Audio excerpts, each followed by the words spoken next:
Dans les derniers jours d'Hermann Göring, le dirigeant national-socialiste autrefois puissant a affronté le crépuscule de sa vie au tribunal de Nuremberg, soumis à des interrogatoires brutaux visant à élucider son rôle dans le régime hitlérien. Hermann Göring, selon le psychiatre des détenus, le docteur Douglas Kelly, était considéré comme l'homme le mieux entraîné physiquement d'Allemagne. Il s'est montré docile et a accepté son malheur avec dignité, s'efforçant de préserver le prestige de son autorité et de s'assurer une place dans l'histoire de son pays. Göring ne s'est jamais considéré comme un criminel et, plein de fierté, a déclaré « Oui, je serai pendu, je suis prêt, mais je suis déterminé à entrer dans l'histoire allemande comme un grand homme. Si je ne parviens pas à convaincre la cour, je finirai par convaincre le peuple allemand que tout ce que j'ai fait était pour le grand Reich allemand. » Dans 50 ou 60 ans, il y aura des statues d'Hermann Göring dans toute l'Allemagne. L'interrogatoire d'Hermann Göring par la défense du compte-rendu du procès-verbal du tribunal militaire international, 13-18 mars 1946. Avec l'autorisation de la Haute Cour, je demande que l'ancien maréchal du Reich, l'accusé Hermann Göring, soit appelé à témoigner. Veuillez dire votre nom. Hermann Göring. Répétez après moi le serment suivant. Je jure par Dieu, le Tout-Puissant et l'Omniscient, que je dis une vérité claire et que je ne cacherai ni n'ajouterai rien. Je jure par Dieu, le Tout-Puissant et l'Omniscient, que je dis une pure vérité et que je ne cacherai ni n'ajouterai rien. Si vous le souhaitez, vous pouvez vous asseoir. Quand et où êtes-vous né? Je suis né le 12 janvier 1893 à Rosenheim, en Bavière. Parlez à la cour de la période de votre vie avant le déclenchement de la guerre mondiale, mais s'il vous plaît brièvement.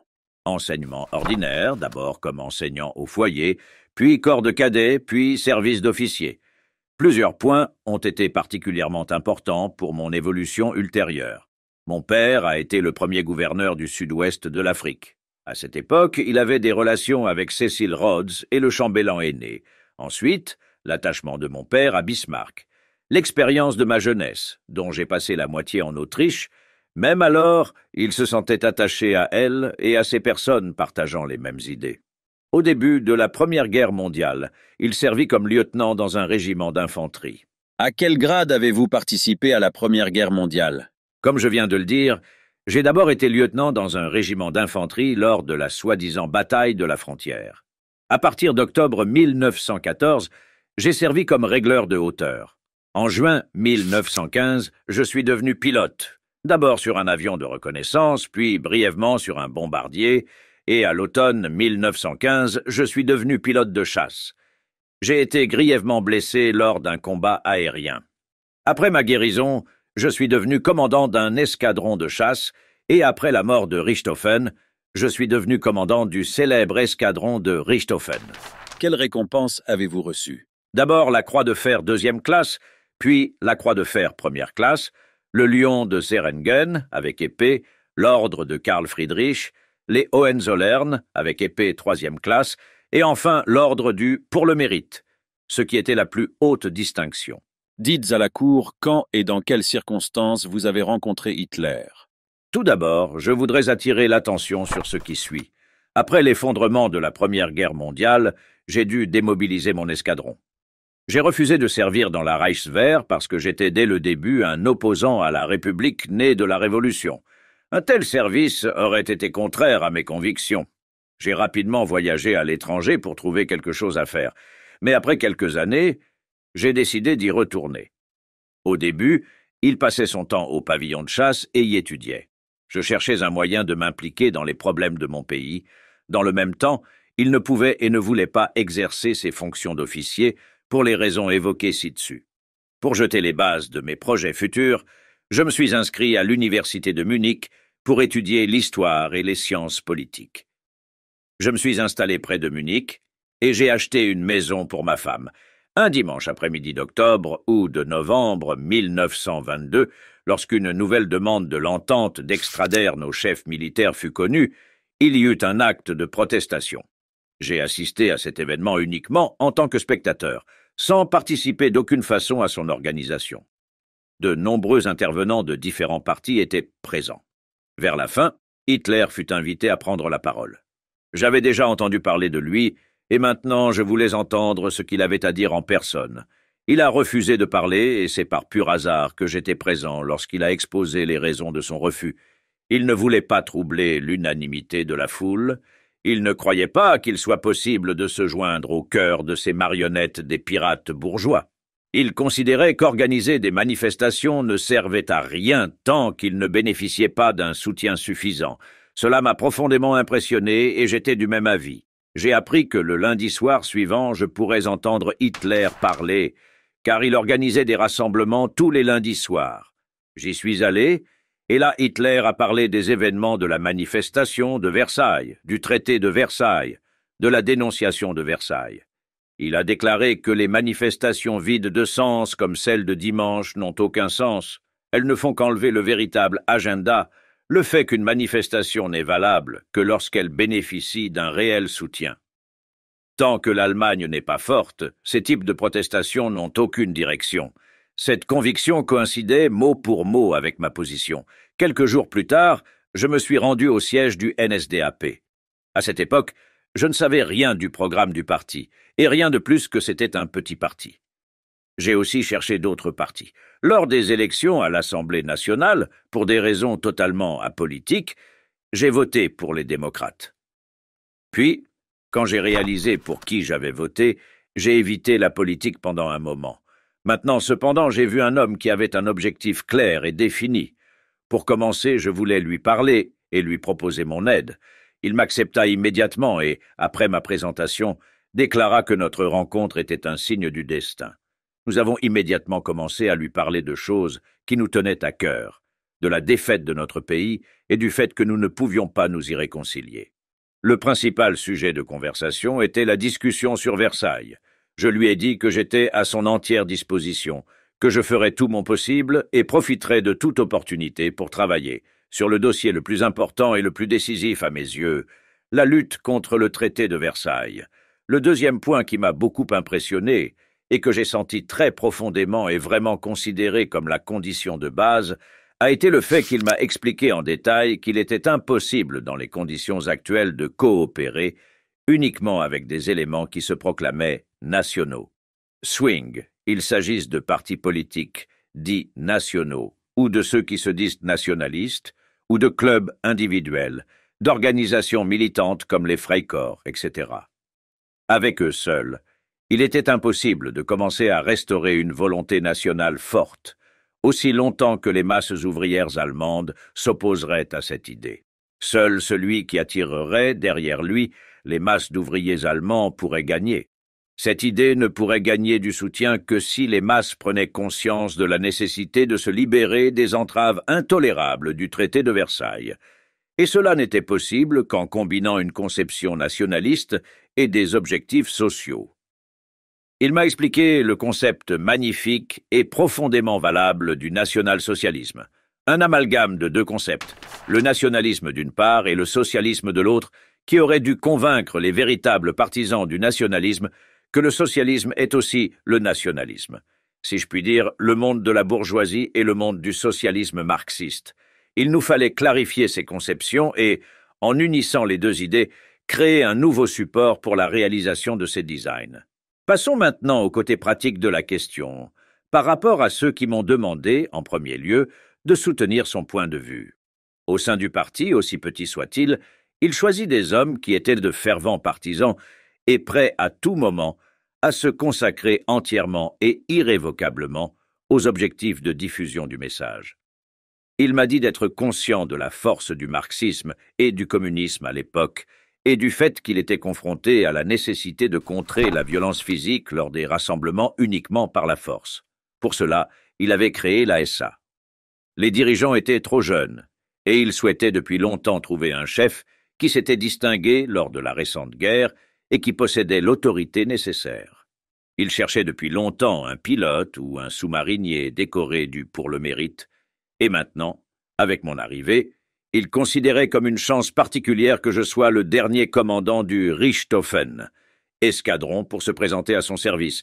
J'ai dit que ce n'était pas dans mon intérêt d'occuper un poste de direction tout de suite, car il pouvait sembler que j'étais venu juste pour un poste. Finalement, Nous avons décidé que pendant 1 mois ou 2, je resterai dans l'ombre et que je prendrai ensuite la direction, mais que je ferai un effort pour user immédiatement de mon influence. J'ai accepté et suis devenu un associé d'Adolf Hitler.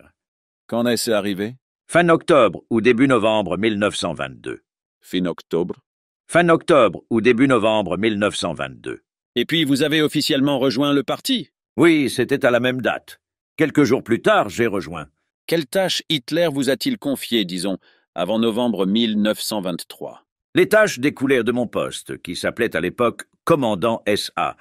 Au début, il était important de transformer les SA en une organisation stable, de les discipliner et d'en faire une unité fiable, capable d'exécuter mes ordres ou ceux d'Adolf Hitler à tout moment. Avant, c'était une sorte de club de personnes très actives, qui manquaient de l'organisation et de la discipline nécessaires. Dès le début, je me suis efforcé d'attirer vers les SA les membres du parti suffisamment jeunes et idéalistes, prêts à consacrer leur temps et leurs ressources à la lutte contre le terrorisme. Les choses n'étaient donc pas faciles pour ces braves hommes.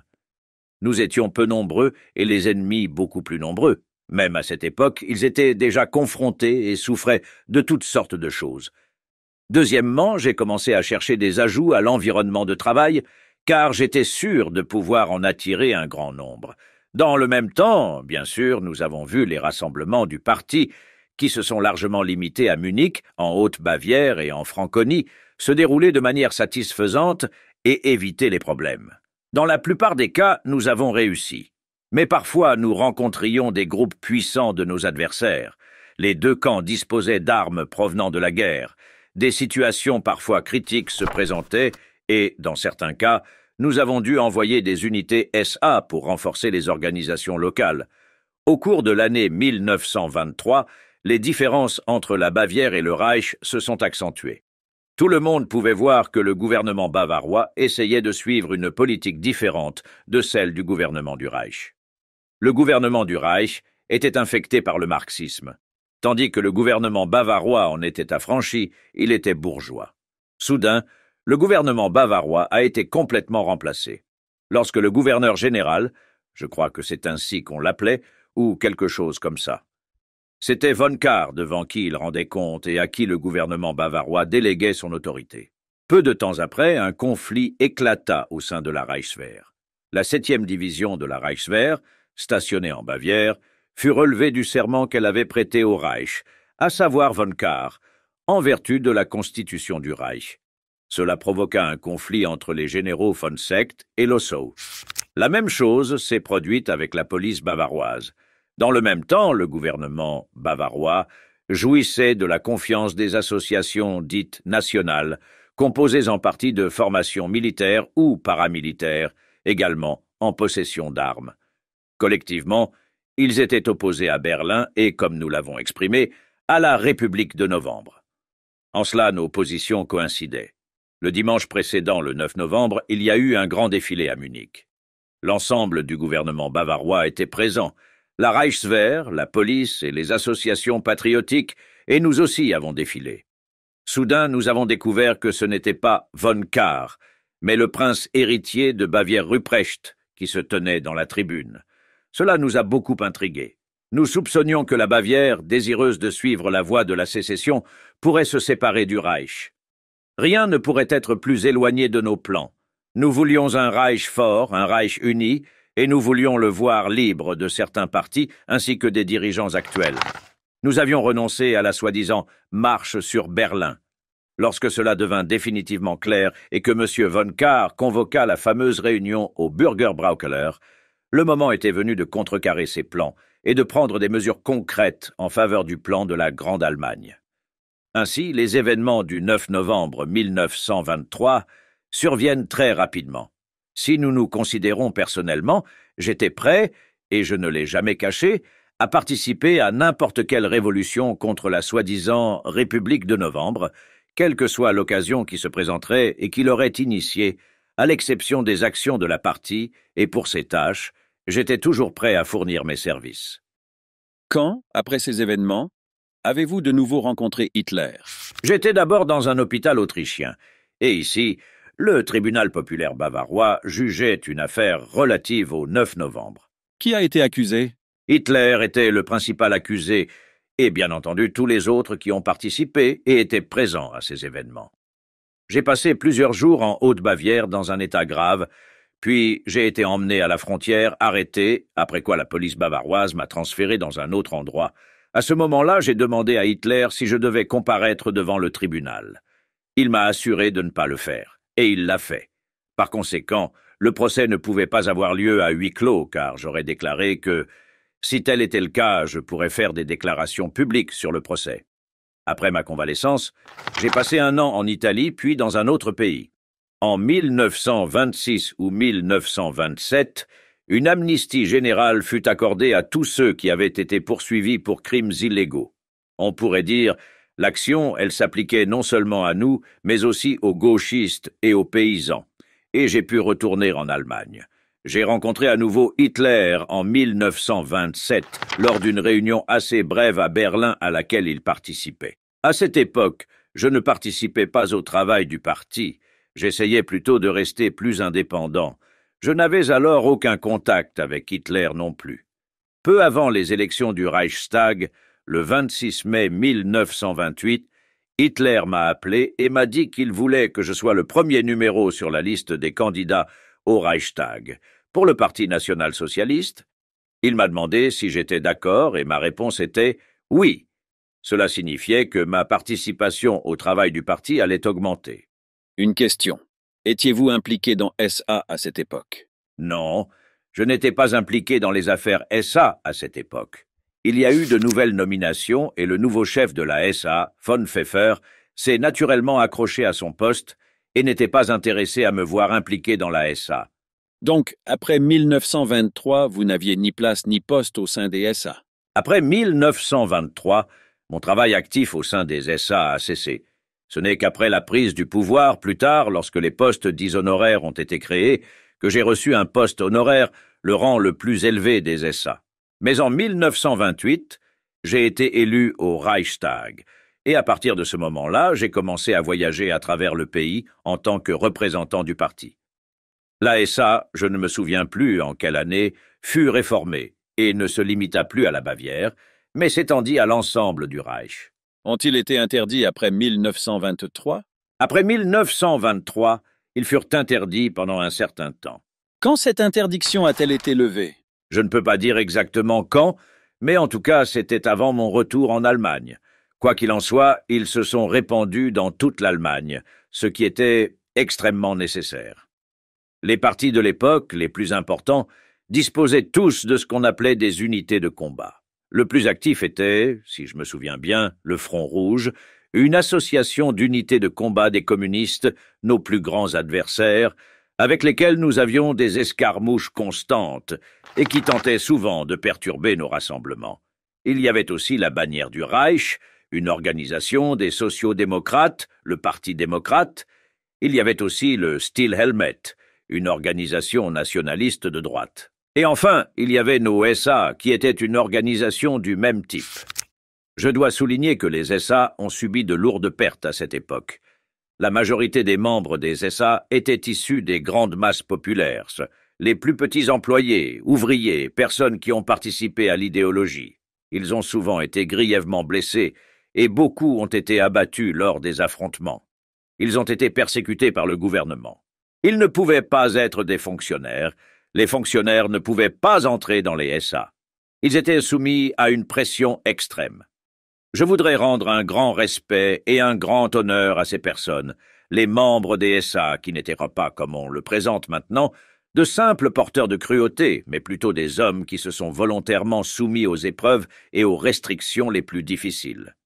Zrenia, en raison de leur idéalisme et de leurs objectifs, et ils ont abandonné beaucoup de choses pour le bien de leurs idéaux. Quelle place avez-vous occupée dans le parti de 1928 jusqu'à la prise du pouvoir? Je n'avais aucune position dans le parti. Je n'ai jamais été chef politique d'un parti, ce qui semble étrange à la direction du parti ou ailleurs.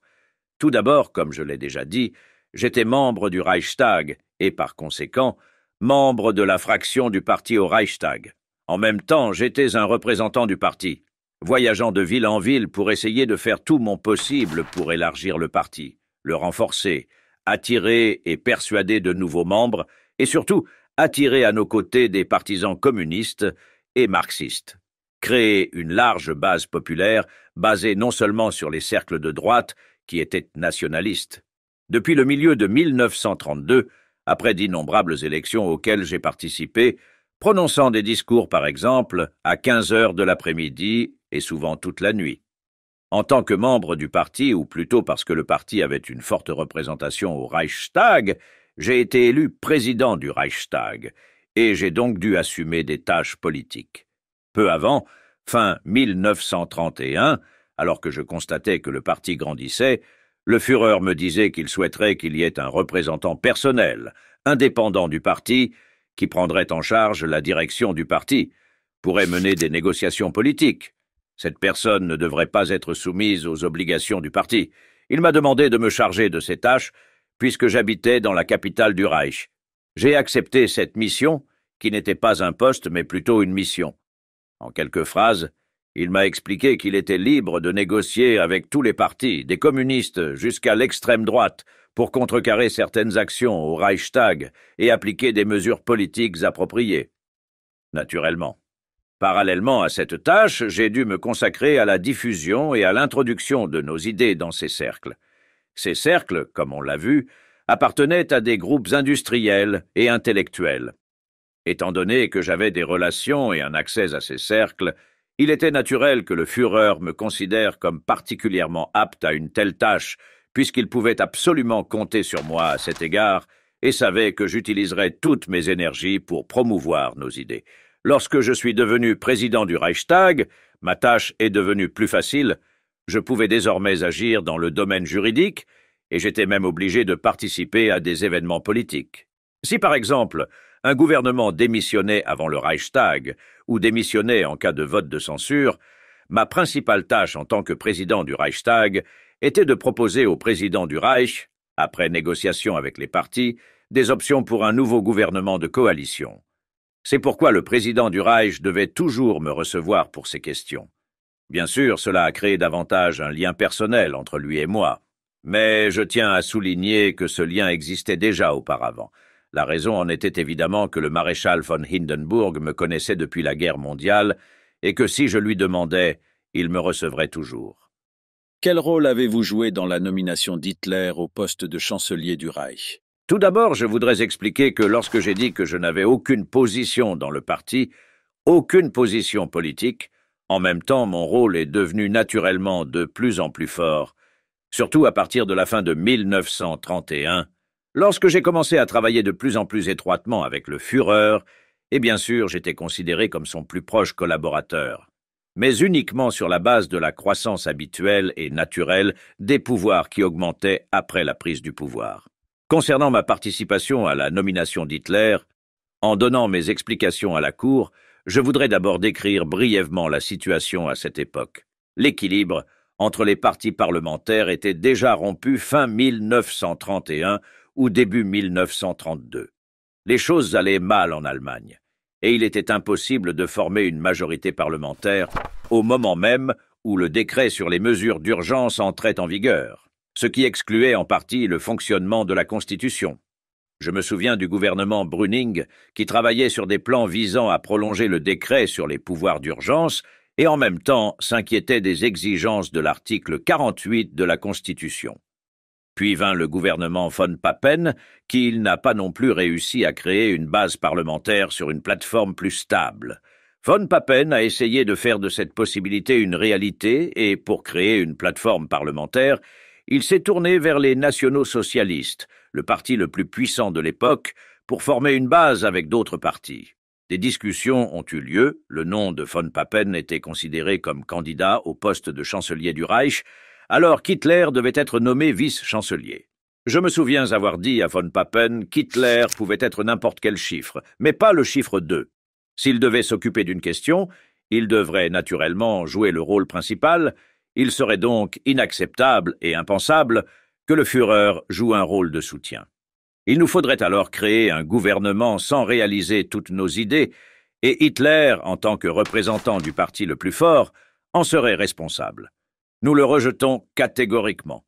Je ne voudrais pas développer ce sujet, puisque M. von Papen, mon frère aujourd'hui en disgrâce, il sait que nous l'avons toujours respecté personnellement, mais je lui ai alors dit qu'après un geste comme celui-là, non seulement nous ne le soutiendrions pas, mais nous nous opposerions à son gouvernement au Reichstag, tout simplement parce que nous allions lutter contre n'importe quel gouvernement.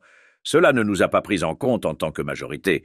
Puis c'était, je ne me souviens plus combien de mois plus tard pour le savoir, Papen au pouvoir.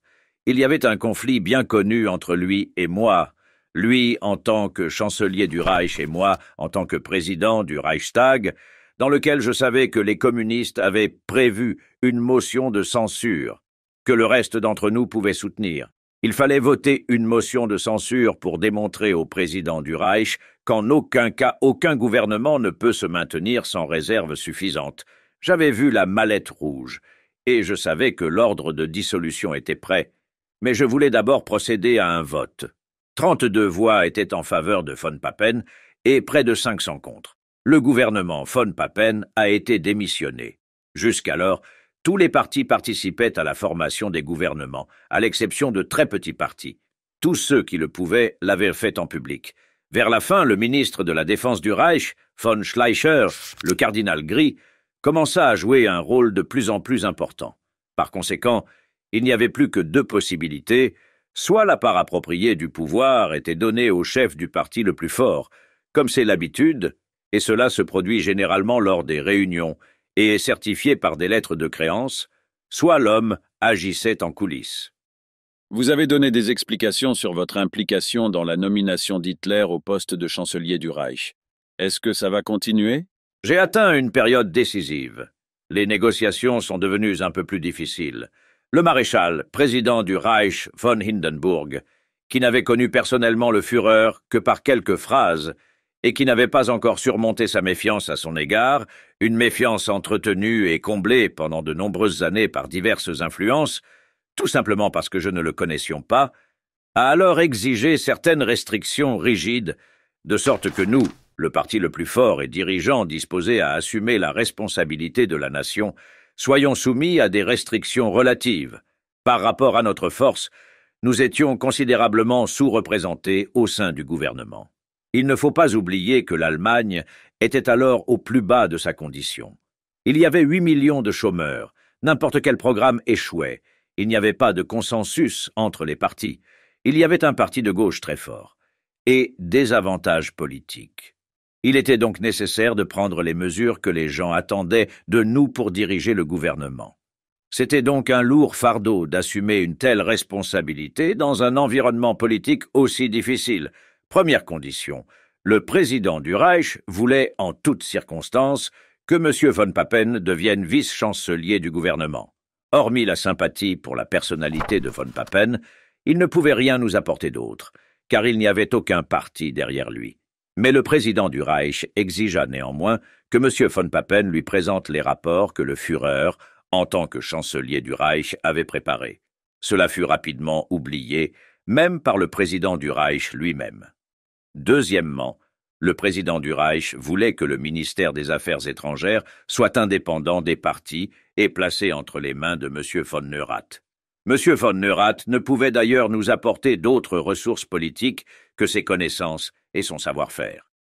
Troisièmement, le poste de Premier ministre de Prusse, juste après celui de chancelier du Reich, le plus important en Allemagne après la guerre mondiale, devait être attribué à l'homme de von Papen.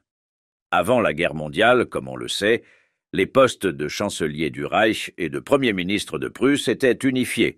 Quatrièmement, le président du Reich a exigé que le poste de ministre de la Défense soit confié à un homme indépendant, un militaire, nommé par lui personnellement, et ce devait être le général von Blomberg, qui était alors à la conférence du désarmement à Genève.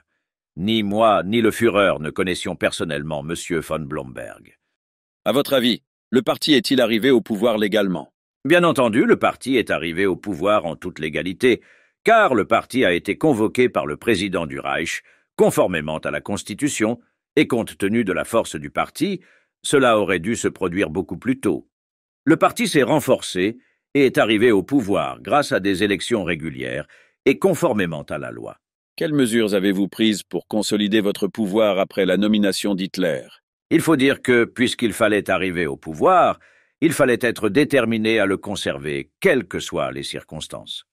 Nous ne voulions pas du pouvoir et des pouvoirs gouvernementaux pour le plaisir en eux-mêmes, mais pour rendre l'Allemagne libre et forte. Nous ne pouvions pas nous permettre le hasard, les élections, les majorités parlementaires, mais nous voulions accomplir la tâche à laquelle nous nous étions engagés. Quel poste avez-vous occupé depuis votre arrivée au pouvoir? Au début, comme auparavant, j'étais président du Reichstag et je l'ai conservé jusqu'à la fin. Au sein du gouvernement, j'ai d'abord été nommé ministre et commissaire du Reich de l'aviation, mais pas de l'armée de l'air. Par souci de clarté, je voudrais dire que j'ai immédiatement pris conscience de la nécessité de développer l'armée de l'air. En Prusse, j'obtins le poste de ministre de l'Intérieur et, le 20 avril 1933, également celui de Premier ministre de Prusse. Le Reichskommissariat est devenu, auparavant, j'en suis sûr, en mars 1933, le ministère de l'Aviation. Ensuite, il y a eu des postes moins importants, président du Conseil d'État et autres. Cependant, à cette époque, les deux postes de Premier ministre de Prusse, d'une part, et de ministre de l'Aviation, d'autre part, étaient importants. Au début de 1934, j'ai confié le ministère prussien de l'Intérieur au ministre de l'Intérieur du Reich, car cela faisait partie de la consolidation du pouvoir, notamment pour clarifier la nécessité d'une bonne administration du Reich, pour laquelle les ministères prussiens avaient à fusionner avec le Reich. Ce n'est qu'ainsi que les ministères du Reich pourraient recevoir des informations sur le travail politique quotidien, ainsi que sur le travail des divisions. Ce n'est qu'avec cette unification que cela a été possible. Votre mandat en tant que ministre prussien de l'Intérieur comprenait-il la création de la Gestapo et des camps de concentration si souvent mentionnés ici? Quand et dans quel but ont-ils été créés? J'ai déjà souligné précédemment que pour renforcer le pouvoir, il fallait d'abord créer de nouveaux moyens de contrôler l'instrument qui, à tout moment et dans toutes les nations, est l'instrument politique interne du pouvoir, à savoir la police. Il n'y avait pas de police du Reich, seulement une police provinciale. La plus importante était la police prussienne. Elle avait déjà été constituée par nos prédécesseurs, les partis anciens, qui avaient disposé leurs hommes selon leurs préférences. J'ai mentionné ceux qui occupaient les postes de commissaire de police et ceux qui dirigeaient les principales unités du ministère prussien de l'Intérieur. Ainsi, nos adversaires les plus féroces, qui ont souvent utilisé des mesures policières contre nous, sont restés dans les bureaux régionaux. Auparavant, avant mon entrée en fonction, il y avait eu une légère réduction lorsque le gouvernement social-démocrate de Braun-Séverin avait été remplacé par celui de M. von Papen. Après cela, nos plus fidèles adversaires ont été écartés de la police. Étant donné que les postes les plus importants étaient encore aux mains de certains adversaires politiques, je ne pouvais pas attendre de ceux qui, jusqu'à hier, l'utilisation brutale de la police pour nous combattre, fassent preuve de loyauté envers le nouvel État. Avant d'accéder au pouvoir, la Prusse disposait déjà d'une police politique. Il s'agissait du service de police dont la tâche était de surveiller et de lutter contre les nationaux-socialistes et en partie les communistes. Il lui suffisait de nommer de nouvelles personnes dans cette politique policière et de leur permettre de poursuivre leur travail. Mais la situation a changé. Lorsque nous sommes arrivés au pouvoir, comme je l'ai déjà dit, le Parti communiste était extrêmement fort. Il comptait environ 6 millions d'électeurs et une organisation du Front Rouge qui pouvait être utilisée comme instrument de la révolution. Pour les communistes, le parti a été très clair sur le fait que plus nous resterions au pouvoir longtemps, plus sa position serait faible. Rétrospectivement, la menace de troubles politiques et une atmosphère de conflit existait bel et bien à cette époque, ce qui pourrait avoir déclenché des actes révolutionnaires d'inspiration communiste. Même après notre prise du pouvoir, les assassinats politiques et les attentats perpétrés par les nationaux-socialistes et la police n'ont pas cessé, mais se sont même intensifiés. Au vu des informations que je recevais, je devais prendre des mesures décisives dans ce sens. Par conséquent, de la manière dont ce bureau existait, il ne pouvait pas empêcher ce danger. Il lui fallait une police politique responsable, non seulement au sein de l'appareil central, mais aussi dans ses subdivisions. Il était donc nécessaire de renforcer cet instrument. Afin de bien préciser que le but de cette force de police était d'assurer la sécurité de l'État, je l'ai appelée la police de sûreté de l'État. Sous ce nom, j'ai créé un réseau de commissariats de police. J'ai recruté un grand nombre de responsables politiques expérimentés et au début aussi des personnes issues des milieux partisans, car j'appréciais les aptitudes professionnelles. Il souhaite également que cette police se préoccupe avant tout de la défense de l'État contre ses ennemis. Le leader que j'ai choisi pour cette tâche était un ancien policier, mais pas un homme de parti. Lui, Diels, y avait déjà travaillé comme Oberregierungsrat et plus tard comme Ministerialrat, comme la plupart des autres dirigeants de la Gestapo étant un officier et non un homme de parti. Plus tard, de plus en plus d'éléments de parti sont apparus dans la police. Leur tâche était avant tout de prendre au plus vite toutes les précautions possibles contre l'action de la gauche. Je savais, comme cela a été confirmé plus tard, que le quartier général communiste à Berlin, la maison Liebknecht, était bien fortifié et contenait de nombreuses armes. Nous avions également des informations sur des liens sérieux entre la mission commerciale russe et le Parti communiste allemand. Même si j'arrêtais, comme je l'ai fait, des milliers de responsables communistes d'un simple trait de plume, la menace constante existait toujours. Le danger de propagation des idées persistait. Il fallait découvrir le système de connexion secrète et le maintenir sous surveillance constante. Il s'agissait d'une tâche importante pour les autorités policières. Le Parti social-démocrate, à mon avis, n'était pas si dangereux, surtout compte tenu des personnes qui en faisaient partie. Il restait cependant des opposants absolus à notre nouvel État. Certains de ces responsables étaient radicaux, d'autres moins radicaux.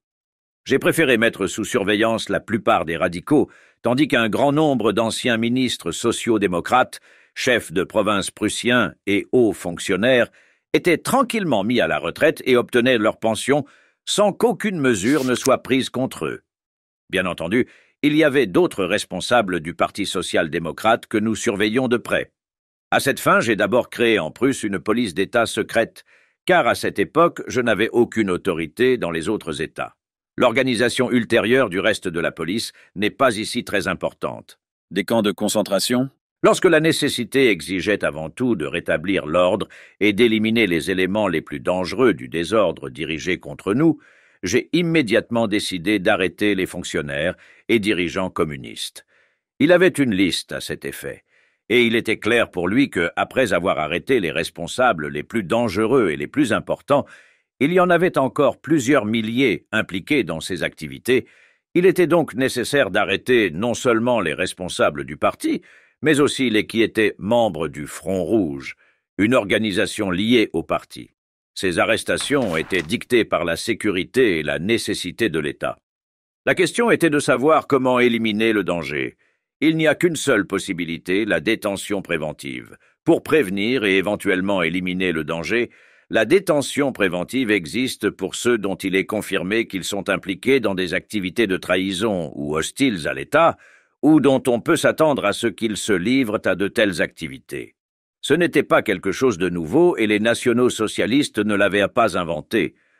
Auparavant, ce type de détention préventive avait été utilisé contre les communistes, mais surtout contre nous, les nationaux socialistes. Les prisons ne sont pas adaptées à une telle tâche, et je voulais aussi souligner dès le début que c'était une manière de protéger l'État. En conséquence, j'ai ordonné que ces personnes soient internées dans des camps. 1 ou 2 camps ont alors été proposés, car je ne pouvais pas dire combien de temps la détention de ces personnes serait nécessaire, ni quel nombre arriverait au vu de la révélation communiste du mouvement. Lorsque nous avons occupé la maison de Karl Liebknecht, nous y avons trouvé de nombreuses armes, matériel et préparations pour la guerre civile, de sorte que peu de gens pouvaient dire l'ampleur du mouvement. J'ai déjà souligné comme une évidence que, du point de vue de la grande confrontation qui existe entre les ailes extrêmes de ses adversaires politiques, à la lumière de l'amertume de l'opposition, provoquée par les escarmouches continues dans la rue, les relations mutuelles affrontements, etc., provoquées par des conflits politiques, la situation n'était pas toujours commode pour les prisonniers. C'est pourquoi j'ai ordonné que la police soit employée autant que possible pour garder les champs. Ce n'est qu'en cas d'insuffisance qu'il a fallu recourir à des forces extérieures. J'ai exprimé mon opinion sur la question des camps de concentration, et je dois souligner que ce nom n'a pas été inventé par nous, mais est apparu d'abord dans la presse étrangère et est ensuite devenu d'usage courant. L'apparition de ce nom est plutôt une question de nature historique. Fin 1933, dans un livre paru en Angleterre, à la demande d'un éditeur anglais, et que l'accusation avait déjà présenté comme preuve, j'exprimais très ouvertement mon opinion sur le sujet. C'était fin 1933. Je rappelle encore que le livre était destiné aux pays étrangers, aux pays anglophones. Bien sûr, au début, il y a eu des excès. Bien sûr, ici et là, des innocents ont souffert. Bien sûr, ici et là, il y eut des passages à tabac, des actes de brutalité. Mais comparé à tout ce qui s'était passé dans le passé, avec la grandeur des événements, la révolution allemande fut exsangue et fut la plus disciplinée de toutes les révolutions de l'histoire. Avez-vous supervisé la garde des prisonniers? Naturellement, j'ai donné des instructions pour que ces choses n'arrivent pas. Ils se sont produits, et se sont produits partout, à des degrés divers, comme je l'ai déjà dit. J'ai toujours souligné que ces choses ne devaient pas arriver, car l'important pour moi était de toujours mettre ces gens à nos côtés, de les rééduquer. Qu'avez-vous fait des cas d'abus dont vous aviez connaissance? Je me suis personnellement intéressé aux camps de concentration au printemps 1934. À cette époque, il y avait 2 ou 3 camps en Prusse. Après avoir consolidé le pouvoir, avez-vous déjà libéré un grand nombre de prisonniers et quand? À Noël 1933, j'ai donné l'ordre de libérer les accusés dans les cas mineurs, c'est-à-dire les cas moins dangereux et dans les cas où il était évident que le peuple avait déjà cessé de résister. Il y en avait environ 5000. Je l'ai répété en novembre 1934 pour 2000 prisonniers. Je souligne encore une fois que cela ne s'appliquait qu'à la Prusse. À cette époque, autant que je m'en souvienne, je ne peux pas le dire exactement, mais un camp a été dissous, ou du moins temporairement fermé. Et cela à un moment où personne ne prévoyait qu'il ferait l'objet d'une enquête d'un tribunal international.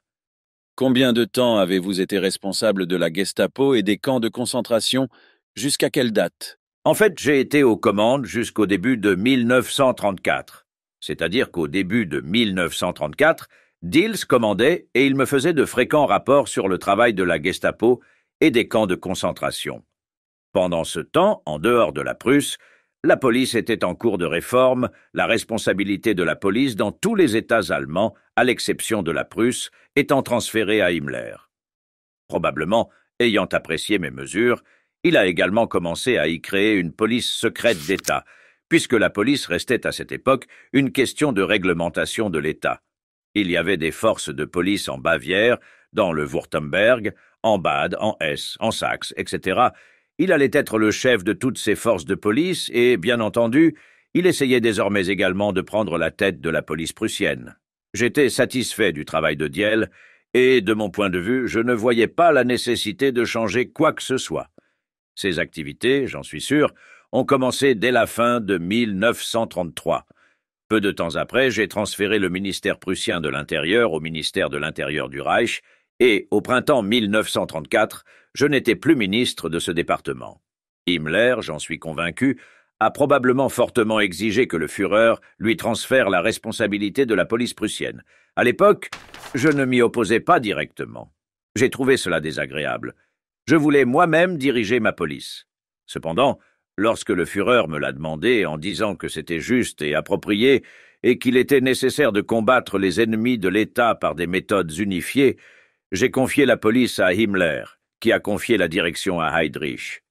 Mais formellement, j'ai continué à le contrôler car il n'y avait pas de police du Reich.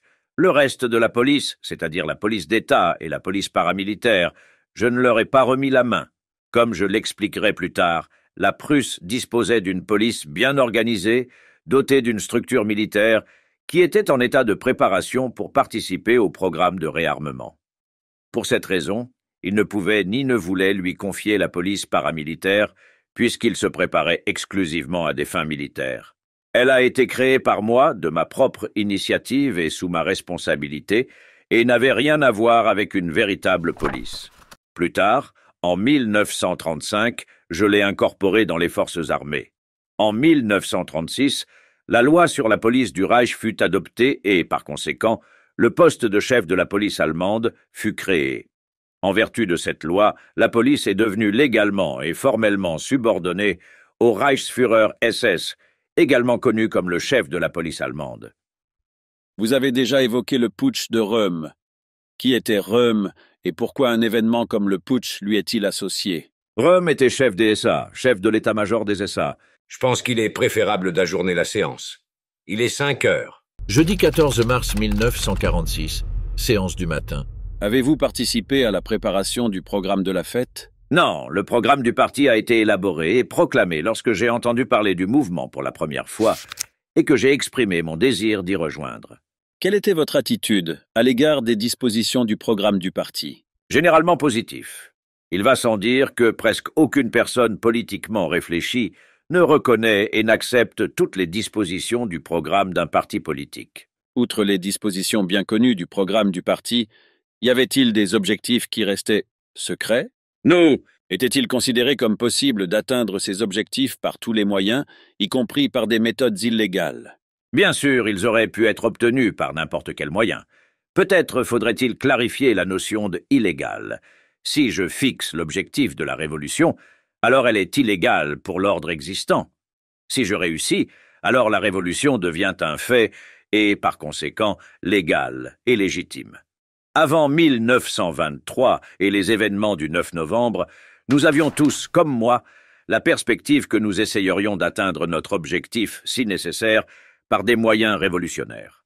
Après l'échec de cette tentative, le Führer, après la libération de la forteresse, a décidé qu'à l'avenir, nous utiliserions les méthodes de lutte politique comme les autres partis, et le Führer a interdit toute action illégale afin d'éviter l'interdiction des activités du parti. Quand et dans quel but les SS ont-ils été créés? Les SS ont été créés lorsque j'étais à l'étranger. Je pense en 1926 ou 1927. Son but, si je me souviens bien, était de créer tout d'abord, au sein du mouvement, une unité spécialement sélectionnée pour surveiller le Führer. Au début, il y en avait très peu. Avez-vous déjà appartenu aux SS? Je n'ai jamais appartenu aux SS d'aucune manière. Jamais, ni directement, ni indirectement. Donc l'affirmation selon laquelle vous étiez un général SS est incorrecte. Complètement faux. Comment avez-vous compris le terme « race maîtresse » ? En ce qui me concerne, je n'y ai rien compris. Ni dans aucun de mes discours, ni dans mes écrits, ce terme ne se retrouve. À mon avis, si l'on est un gentleman, on n'a pas besoin d'y prêter attention. Comment avez-vous compris la théorie de l'espace vital? C'est une théorie plutôt controversée. Je peux comprendre ce terme en relation avec les puissances unies qui, ensemble, je veux dire les 4 puissances décisives, se sont déclarées propriétaires des 3/4 du monde et ont élaboré leur propre explication. Mais pour nous, où il y avait 144 habitants au kilomètre carré, les mots « espace vital » signifiaient le rapport nécessaire entre la population et son bien-être et son niveau de vie. L'expression qui revient toujours est « prise de pouvoir ». J'appellerais « prise du pouvoir » un terme technique. Un autre terme pourrait être utilisé, mais il reflète assez clairement le fait que nous avons, pour ainsi dire, pris le pouvoir. Quelle est votre attitude à l'égard du principe du Führer? J'ai soutenu ce principe et je l'évalue maintenant favorablement et consciemment. Nous ne devons pas commettre l'erreur d'oublier que les systèmes politiques des différents pays ont des origines et des évolutions différentes. Ce qui convient parfaitement à un pays ne convient pas à un autre. L'Allemagne, pendant des siècles de monarchie, avait le principe du Führer. La démocratie est arrivée en Allemagne alors que les choses allaient mal et que nous touchions le fond. Je l'ai expliqué hier. Le manque général d'unité en Allemagne, la multiplicité des partis, l'anxiété persistante provoquée par les élections. Une distorsion complète des théories du pouvoir et de la responsabilité est apparue dans la direction opposée. Au lieu de l'inverse, le pouvoir appartenait aux masses et la responsabilité aux leaders. À mon avis, l'Allemagne, surtout à l'époque de son déclin le plus bas, aurait dû suivre de toutes ses forces la bonne voie vers le principe du Führer, c'est-à-dire le pouvoir du haut vers le bas et la responsabilité de bas en haut, qui était le seul impossible. Naturellement, j'étais conscient qu'un principe qui ressemblait à cela pouvait impliquer des extrêmes. Je devrais souligner quelques parallèles. La place de l'Église catholique repose, comme auparavant, sur un pur leadership hiérarchique. Je pense que l'on peut dire de la Russie que sans le principe du Führer, elle n'aurait pas pu résister aux dures épreuves de la dernière guerre. Concernant les mesures de renforcement de votre pouvoir que vous avez décrites hier, ont-elles été mises en œuvre avec l'autorisation du président du Reich von Hindenburg? Tant que le président du Reich était en vie, et donc en activité, les mesures étaient naturellement exécutées en accord avec lui. Puisque son approbation était une nécessité constitutionnelle, selon le paragraphe 48, cette approbation a été donnée. Le gouvernement national-socialiste a-t-il été reconnu par les puissances étrangères? Notre gouvernement a été reconnu dès le premier jour de son existence et l'est resté jusqu'à la fin, à l'exception de certains États avec lesquels les relations diplomatiques étaient rompues. Des représentants diplomatiques de pays étrangers ont-ils assisté au congrès du parti à Nuremberg? Les représentants diplomatiques étaient invités au congrès du parti, à ces grands événements et grandes démonstrations de la force du mouvement. Et ils étaient présents, peut-être pas toutes les années. Mais je m'en souviens très bien. Jusqu'à quelle année? Jusqu'au dernier congrès du parti en 1938. Dans quelle mesure les biens des opposants politiques ont-ils été confisqués après leur arrivée au pouvoir? Des lois ont été adoptées pour confisquer les biens des personnes hostiles à l'État, ainsi que les biens des partis hostiles à l'État. Les avoirs du Parti communiste et de ses affiliés, ainsi que ceux du Parti social-démocrate, ont été partiellement confisqués. Mais je voudrais souligner que les biens personnels des membres du parti, pas même de ses dirigeants, n'ont pas été confisqués. Le contraste est que bon nombre des principaux sociaux-démocrates qui étaient ministres ou fonctionnaires ont continué à percevoir leur retraite. Ils ont même augmenté dans le futur. Comment expliquez-vous les actions contre les syndicats et les organisations de travailleurs indépendants? Tout d'abord, les syndicats. En Allemagne, la plupart des syndicats, ou du moins les plus importants, étaient étroitement liés au Parti social-démocrate et également sous l'influence des communistes du Parti communiste. Ils étaient les organes réels, sinon formels, du moins très actifs de ces partis. Et dans ce cas, je ne parle pas de la majorité de ses membres, mais des dirigeants de ces syndicats. Il existait en outre un petit syndicat chrétien, organe du Parti du Centre. Ces syndicats, parce que leurs dirigeants entretenaient des contacts étroits avec les partis que nous considérions comme nos adversaires, ont convenu avec nos adversaires qu'ils n'allaient pas participer à l'organisation du nouvel État.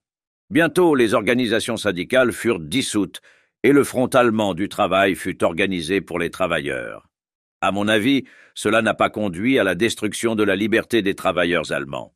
Au contraire, je suis convaincu que nous étions les seuls à avoir donné une véritable liberté aux travailleurs allemands, notamment dans l'exercice du droit au travail, élevé leur position dans l'État. Certes, on s'est retrouvé avec deux choses qui sont probablement caractéristiques d'une société libre et que je n'arrive pas à comprendre, les grèves, d'une part, et les lock-outs, de l'autre. Ces choses ne pouvaient être conciliées ni avec le droit au travail, ni avec le devoir de chaque citoyen de poursuivre l'objectif de la grandeur de la nation. Nous avons pu remplacer ces deux éléments essentiels, qui ont également contribué au chômage, par notre colossal programme de travail. La création d'emplois, qui était l'autre disposition essentielle de notre programme social, était également utilisée par les autres, mais sous un nom différent. Je ne voudrais pas m'étendre sur ce programme social. Pourtant, c'était la première fois qu'un travailleur avait droit à des vacances, des congés payés. Ce n'est qu'une partie. Un important système de protection sociale a été mis en place pour les travailleurs. Des sommes énormes ont été investies dans la construction de logements pour les travailleurs. Jusqu'alors, ils étaient utilisés et exploités. Ils possédaient à peine des biens en raison des périodes de chômage. Sans entrer dans les détails, je résumerai cela en disant que nous n'asservions pas les travailleurs, mais que nous les libérions plutôt de la misère du chômage. Hier, vous avez parlé de la rébellion de Röhm.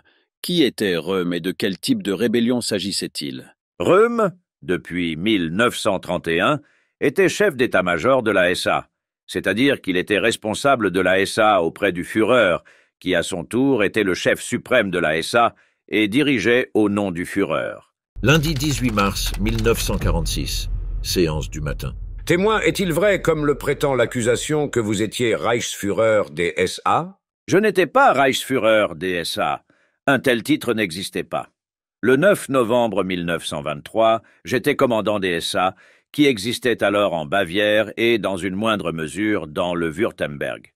D'après cela, depuis combien de temps êtes-vous commandant SA? Je viens de dire jusqu'en novembre 1923. Quelle a été votre influence avant et après 1923 par rapport à la direction des SA, en faisant venir les gens, en donnant des ordres? Veuillez répéter la question.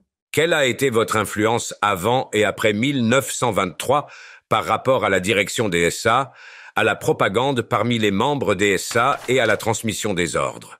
Du début de 1923 jusqu'au 9 novembre 1923, mon influence était absolue et complète, c'est-à-dire que je commandais directement les SA. Après 1923, je n'ai plus eu de relation avec les SA. Comment c'était avant 1923? La relation avant 1923 était-elle la même qu'après 1923? Comment dites-vous? Votre attitude envers les SA avant 1923 était-elle la même après? Je l'ai expliqué très clairement. Jusqu'en novembre 1923, j'étais commandant SA avec pleine autorité et droit de donner des ordres. Après 1923, rien ne me liait au SA en ce qui concerne les ordres. Il occupait seulement, je ne sais depuis quelle année, probablement depuis 1936 ou quelque chose comme ça, une position honorable au sein des SA, mais sans autorité particulière. À part ça, il n'y avait rien qui me liait. Au cours de votre témoignage, la semaine dernière, concernant les SA, vous avez dit qu'ils étaient prêts à faire de grands sacrifices. Maintenant, je voudrais vous demander quel genre de sacrifices vous avez fait. Les sacrifices des hommes SA étaient les suivants. Ils consacraient tout leur temps libre au mouvement sans rémunération. Ils vivaient sans famille et sans repos, de sorte que, dans les moments difficiles de la lutte, ils pouvaient toujours être à la disposition du parti, pendant les campagnes électorales, les longs défilés, les meetings de défense, etc. Ce sont à mes yeux des sacrifices importants. La majorité des membres de SA peuvent être considérés comme des ouvriers et des petits employés qui avaient besoin de temps de repos, mais qui étaient toujours prêts à se donner entièrement au parti et à œuvrer pour ses idéaux politiques conformément à leurs opinions politiques. On avait promis à ces personnes des avantages matériels. Pas du tout. Est-il vrai que, surtout après la prise du pouvoir, de nombreux agitateurs communistes se sont enrôlés dans les SA? Veuillez répéter la question. Est-il vrai que, surtout après leur arrivée au pouvoir, un grand nombre de communistes ont pu rejoindre les SA? C'était une question très importante et vitale. Comme, après l'arrivée au pouvoir, des mesures furent prises contre le Parti communiste, ce qui était logiquement attendu, de nombreux membres du Front Rouge, l'organisation combattante, rejoignirent les SA, surtout dans les grandes villes, où c'était plus facile. Cela a été plus facile parce que le chef de la SA, Röhm, n'a pas divisé les membres de la SA entre ceux qui étaient membres du parti et ceux qui ne l'étaient pas. Par conséquent, n'importe qui pouvait devenir membre des SA sans adhérer au parti. Monsieur le Président, je dois demander votre permission pour poser une question fondamentale supplémentaire concernant l'honorable leadership. Il y avait des postes honorifiques au sein de la SA, par exemple Obergruppenführer, Gruppenführer, Brigadeführer, Standartenführer et Sturmführer. Monsieur le témoin, je dois vous demander, pourriez-vous nous expliquer l'importance du poste de chef honoraire au sein des SA en termes de formation au sein des SA et de transmission des ordres? Quel genre d'influence ont-ils eu? Les dirigeants honoraires des SA ont été nommés pour toutes les occasions et pour toutes les raisons. Ils avaient des fonctions exclusivement représentatives, c'est-à-dire qu'ils participaient à des cérémonies sous la forme de SA. Ils n'étaient pas des membres actifs de la SA et n'étaient pas au courant des activités internes de la SA, de ses opérations ou d'autres tâches. Sa fonction était décorative. Monsieur le témoin, pourriez-vous dire si la Gestapo en 1933, lorsqu'elle a été créée par vous, était une unité de combat national-socialiste ou était-ce plutôt une institution d'État comme, par exemple, la police criminelle ou une autre institution du Reich? J'ai déjà noté qu'il s'agissait d'une institution purement étatique, construite sur la base de la police existante, qui était simplement réorganisée selon les nouveaux principes de l'État. À cette époque, il n'avait pas la moindre relation avec le parti. Le parti n'avait aucun pouvoir ni influence pour donner des ordres ou des directives d'aucune sorte. Il s'agissait d'une institution purement étatique, dont les membres et les employés étaient des fonctionnaires dotés de tous les droits et devoirs. À votre connaissance, Y a-t-il eu des changements après l'arrivée de la police d'État entre les mains de Himmler et jusqu'en 1945? Jusqu'en 1934, c'était exactement comme je l'ai décrit. Puis, au cours de leur consolidation, l'élément SS est devenu plus fort et probablement de nombreuses personnes de là-bas l'ont rejoint. Mais même ceux-là, à cette époque il fallait enquêter sur tout le monde, sont devenus et sont restés des fonctionnaires. Je n'ai rien entendu parler de changement dans le statut de l'État, mais progressivement, au fil des années, tous les fonctionnaires, qu'ils le veuillent ou non, je pense, ont reçu les grades SS. Ainsi, les fonctionnaires de la Gestapo, qui, probablement avant 1939 ou 1940, n'avaient rien à voir avec les SS, et qui y venaient autrefois, c'est-à-dire qui étaient des fonctionnaires de la police de la République de Weimar, reçurent automatiquement le grade de SS. Ils étaient encore fonctionnaires. La Gestapo était un appareil composé de policiers allemands. Est-il vrai qu'après l'arrivée au pouvoir de Himmler, en tant que commissaire de police de Munich, il était responsable de la police politique et criminelle de Bavière? Pour autant que je sache, et je l'ai déjà expliqué, Himmler fut le premier commissaire de police de Munich. Très vite, probablement en une semaine ou deux, il se nomme commandant de la police bavaroise. Puis, en un mois ou deux, cela s'est passé très rapidement, il est devenu, je ne me souviens plus exactement comment s'appelait ce poste, le chef suprême de la police de toutes les provinces et villes libres allemandes, à l'exception de la Prusse. Vous avez dit auparavant que les officiers de la Gestapo étaient acceptés dans les SS. Était-ce volontaire ou y avait-il une volonté de la part de certains dirigeants autorisés que ces officiers fassent partie des SS? Je pense avoir entendu dire par un membre du personnel que j'ai rencontré auparavant que c'était le cas. Ils ne furent pas acceptés dans les SS, mais reçurent le grade de SS. C'était probablement l'idée de Himmler que les SS et la police soient sous sa direction et unis. Je ne peux pas dire comment il l'a expliqué et comment cela a été mis en pratique en détail. Par conséquent, je peux probablement énoncer ici des choses que je connais peu. Vous avez déjà dit qu'en 1933, des agents de la police politique qui travaillaient auparavant dans la police politique avaient été recrutés par la police d'État. Était-ce volontaire ou leur transfert a-t-il été ordonné sans leur volonté? Vous vous trompez lorsque vous dites que les membres de la police politique précédente étaient simplement incorporés à la Gestapo, car c'était une force de police politique et elle comprenait des représentants des partis qui nous étaient hostiles et opposés. Ils auraient dû être licenciés. Petit à petit, de nouveaux cadres furent incorporés, d'autant plus que leur nombre augmentait. Ces nouveaux personnels ont été recrutés dans d'autres unités, dans la police criminelle ou ailleurs. Et, comme je l'ai déjà dit, le personnel a été recruté de l'extérieur, en particulier, bien sûr, nos collaborateurs ont été pris en compte. M. Müller a été transféré de la police criminelle à la police secrète de l'État, et je ne sais pas si on lui a posé des questions à ce sujet. Je suis sûr que non. J'avais alors déjà quitté le poste de chef de la police secrète de l'État. Après avoir donné les directives de base, je ne me suis pas préoccupé des problèmes individuels des agents de la police criminelle.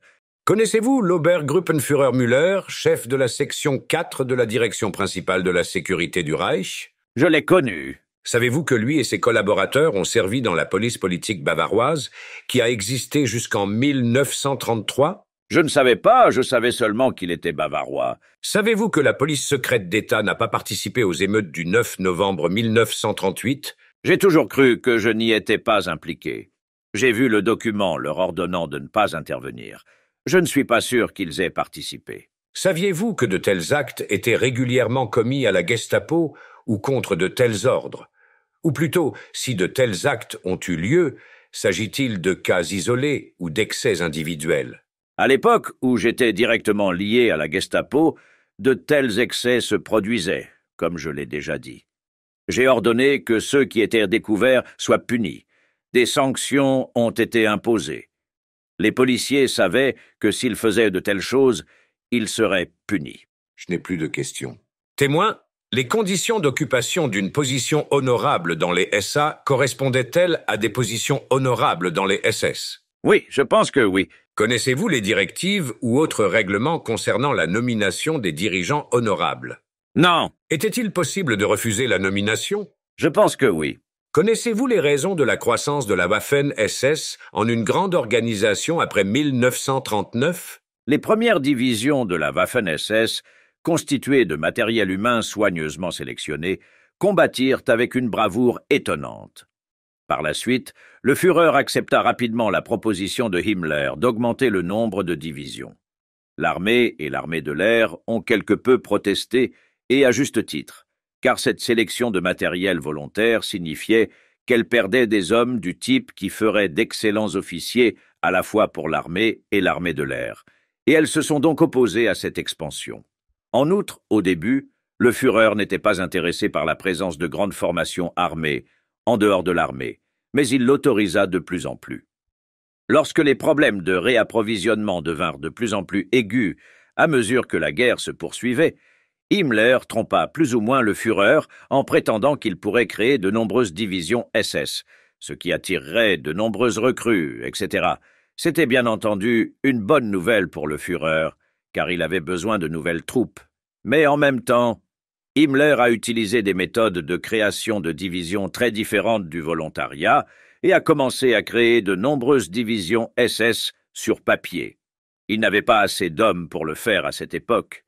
Il dit alors au Führer « Je dois transférer mes meilleurs Unterführer d'autres unités vers de nouvelles divisions SS. » Pour cette raison et d'autres encore, le ravitaillement ne devait pas être destiné à l'armée ou à l'aviation, en particulier à l'aviation, qui supportait déjà le poids de la guerre.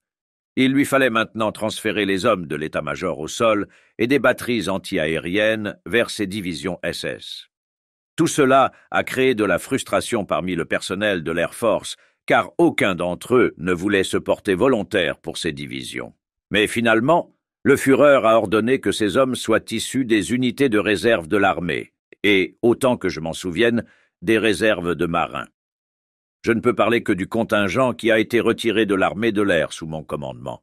J'estime, sans me référer aux rapports officiels, qu'il y avait au moins 50 000 hommes et officiers.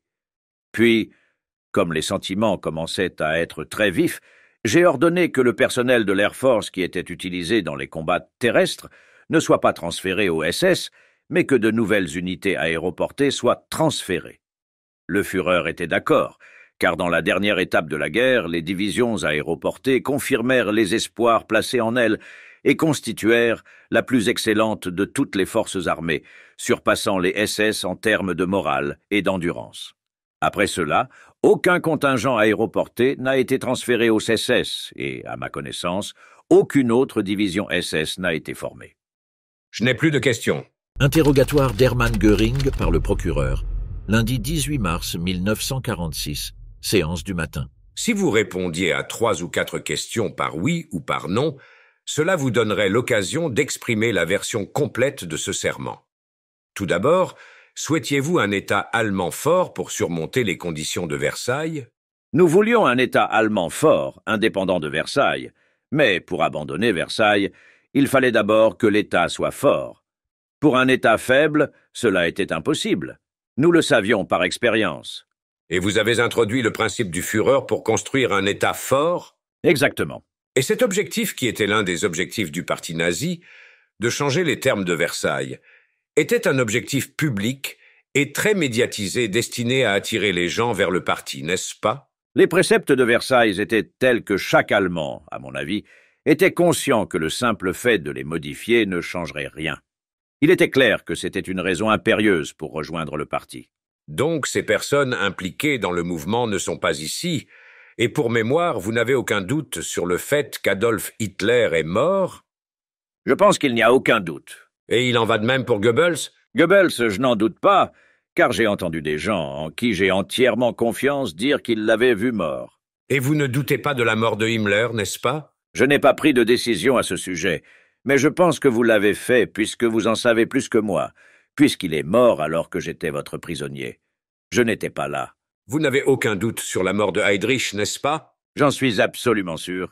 Et probablement avec Bormann? Je n'en suis pas absolument sûr. Je n'ai aucune confirmation.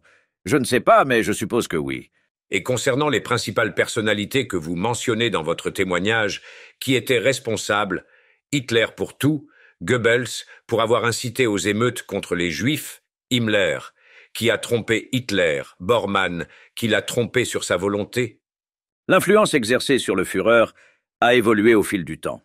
La principale influence sur le Führer, au moins jusqu'à la fin de 1941 ou au début de 1942, si l'on parle d'influence, a été exercée par moi.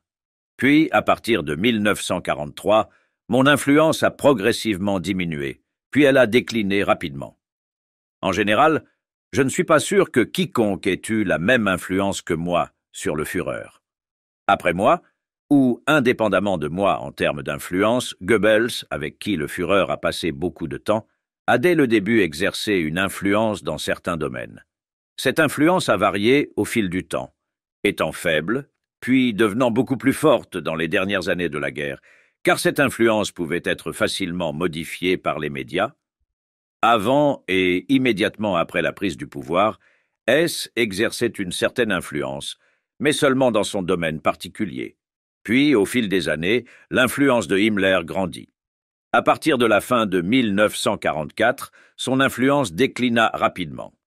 L'influence la plus décisive sur le Führer au cours de la guerre, et surtout après 1942, après la fuite de Hess en 1941 et après un an, fut exercée par Herr Bormann. Par la suite, cela a eu, en fin de compte, une influence dévastatrice. Cela a été possible parce qu'après le 20 juillet, le Führer était plein de méfiance et parce que Bormann était constamment à ses côtés et l'informait de ce qui se passait. D'une manière générale, ces personnes ont eu plus ou moins d'influence à différentes époques. En 1933, vous étiez responsable d'une organisation spéciale de renseignement dédiée à la surveillance des conversations téléphoniques des fonctionnaires et d'autres personnes à l'intérieur et à l'extérieur de l'Allemagne, n'est-ce pas? J'ai déjà expliqué que vous disposiez d'un dispositif technique, comme vous l'avez dit, qui contrôlait les conversations des étrangers importants avec et à l'étranger. Des télégrammes et des messages sans fil étaient interceptés et transmis non seulement de l'Allemagne vers l'étranger, mais aussi de l'étranger. Il surveillait également les conversations téléphoniques en Allemagne de tous les étrangers importants, des entreprises importantes, parfois des personnes qui, pour des raisons politiques ou policières, devaient être surveillées. Pour éviter les abus de la police, ce service, uniquement avec mon autorisation, pouvait intercepter les conversations téléphoniques. Malgré cela, des écoutes incontrôlées pourraient bien sûr se produire, comme cela est encore possible partout. Vous avez gardé les résultats de ces rapports pour vous, n'est-ce pas? Non, il y avait un ordre. Les rapports qui intéressaient le ministère des Affaires étrangères lui étaient transmis. Les rapports importants pour le Führer étaient transmis au Führer. Les rapports importants pour les autorités militaires étaient adressés au ministre de la Guerre, au ministre de l'Aviation ou au ministre de l'Économie. Moi ou mon adjoint avons décidé pour quel ministère les rapports étaient importants. Il y avait une personne dont le devoir était de réviser ces rapports secrets et de les transmettre uniquement à moi. Je pourrais bien entendu ordonner que tel ou tel rapport soit seulement porté à ma connaissance et ne soit pas transmis. C'était toujours possible. Vous avez eu des difficultés avec d'autres autorités chargées de l'application des lois qui voulaient prendre le contrôle de cette organisation, n'est-ce pas? C'est vrai. Restait entre les mains de la Poste, qui n'était techniquement subordonné qu'à moi. Vous avez entendu les témoignages de l'accusation contre tous les accusés, n'est-ce pas? Oui. Pourriez-vous citer les actions de vos co-accusés qui n'étaient pas nécessaires à la réalisation des plans du parti nazi? Jusqu'à présent, l'accusation ne repose que sur des hypothèses. Ils ne sont pas étayés par des faits. Dans ces hypothèses, de nombreuses actions n'étaient pas nécessaires. Pourriez-vous souligner ces actions et les personnes accusées qui, à votre avis, étaient en dehors des plans du parti? C'est une question très difficile à laquelle je ne peux pas répondre pour le moment sans les données. Je m'oppose à cette question. Je ne suis pas sûr que ce soit un fait, mais plutôt une affirmation, et il est impossible de répondre à une question aussi générale. Monsieur Jackson, la Cour estime que la question est formulée de manière trop large. Vous avez dit que le programme du parti nazi était conçu pour corriger certaines injustices que vous avez constatées dans le traité de Versailles. Et je vous le demande, le programme du parti abordait-il des questions qui n'étaient pas du tout liées au traité? Bien entendu, le programme contenait de nombreuses autres dispositions qui ne faisaient pas référence au traité de Versailles. Je voudrais attirer votre attention sur la déclaration suivante de Mein Kampf. Les frontières de 1914 ne signifient rien pour la nation allemande. Elles n'ont représenté aucune défense dans le passé et elles ne représentent aucune force dans le futur. Elles n'apporteront au peuple allemand ni sécurité intérieure ni satiété et ne sont pas non plus favorables ou satisfaisantes sur le plan militaire. Est-ce que tout cela est vrai ou pas? Je dois relire le texte authentique de Mein Kampf pour déterminer exactement ce que vous avez lu. Je suppose que c'est exact. Si tel est le cas, je peux dire qu'il s'agit du texte d'un livre public et non d'un programme de parti. Le premier pays absorbé par l'Allemagne fut l'Autriche, et il ne fit partie de l'Allemagne qu'à la Première Guerre mondiale, et il n'en fut pas non plus retiré par le traité de Versailles. C'est vrai? C'est pour cette raison que cette disposition a été très clairement séparée des dispositions de Versailles dans le programme. L'Autriche n'était directement liée à Versailles que parce que le droit à l'autodétermination proclamé ici avait été violé de la manière la plus flagrante. L'Autriche et la population purement allemande se sont vues refuser l'Anschluss qu'elles souhaitaient en 1918, après la Révolution. Le deuxième territoire conquis par l'Allemagne était la Bohême, puis la Moravie et enfin la Slovaquie. Ils n'ont pas été retirés à l'Allemagne en vertu du traité de Versailles et n'ont fait partie de l'Allemagne qu'après la Première Guerre mondiale. On pourrait dire la même chose de l'Autriche des Sudètes. Les représentants allemands des Sudètes siégèrent au Parlement autrichien sous la direction de Lothmann et votèrent de la même manière. La différence concernait la dernière action, c'est-à-dire la proclamation du protectorat. Ces parties du territoire tchèque, en particulier la Bohême et la Moravie, ne faisaient pas partie du petit Reich allemand avant le traité de Versailles, mais faisaient partie du Reich allemand depuis des siècles. C'est un fait historique. Vous n'avez jamais répondu à ma question, bien que vous ayez répondu à autre chose. Le traité de Versailles ne les leur a pas retirés, n'est-ce pas? Bien sûr, l'Autriche ainsi que les Sudètes, tous deux territoires, ont été supprimés du fait que, ni dans le traité de Versailles, ni dans le traité de Saint-Germain, ils ne sont devenus des territoires allemands en vertu du droit de le peuple à l'autodétermination. Dans cette mesure, c'est comme ça. Vous avez témoigné en contre-interrogatoire, n'est-ce pas, que les informations d'Hitler étaient que les États-Unis n'entreraient jamais en guerre, même s'ils étaient attaqués, et qu'il comptait sur les isolationnistes pour empêcher le pays d'entrer en guerre? Dans l'ensemble, cet interrogatoire a été mal enregistré. C'est pour cette raison que j'ai d'abord refusé de prêter serment jusqu'à ce que je sois sûr que la transcription allemande avait été définitivement correctement comprise et traduite. Un jour, avec la délégation russe, on m'a remis une traduction tout à fait correcte de la transcription. Je l'ai signée page par page et je l'ai authentifiée en conséquence. Maintenant, concernant cette affirmation, je dois la clarifier. J'ai d'abord dit que le Führer n'était pas convaincu que l'Amérique allait intervenir dans la guerre et qu'il en était convaincu par la presse isolationniste. Cependant, j'ai objecté, quelque peu effrayé, que l'Amérique pouvait intervenir dès le début dans la guerre. Il est absurde, j'espère que vous me pardonnerez, de dire que l'Amérique n'interviendrait pas même si elle était attaquée. Voyez-vous, je n'ai jamais dit de bêtises, parce que je savais que si un pays était attaqué, il se défendrait. Connaissiez-vous Axel Wenner-Gren? C'est un Suédois que j'ai rencontré 2 ou 3 fois. Avez-vous eu des conversations avec lui à ce sujet? Je lui ai probablement parlé de l'entrée en guerre des États-Unis. Vous a-t-il dit que la démocratie ne serait pas capable de mobiliser et de combattre? Je ne vous ai pas dit de telles bêtises. Nous avions une démocratie pour principal ennemi, l'Angleterre, et nous savions comment cette démocratie pouvait se battre depuis la dernière guerre mondiale, et nous l'avons expérimenté à nouveau au cours de cette guerre. Lorsque j'ai parlé à Wenner-Gren, la guerre avec l'Angleterre était déjà en cours.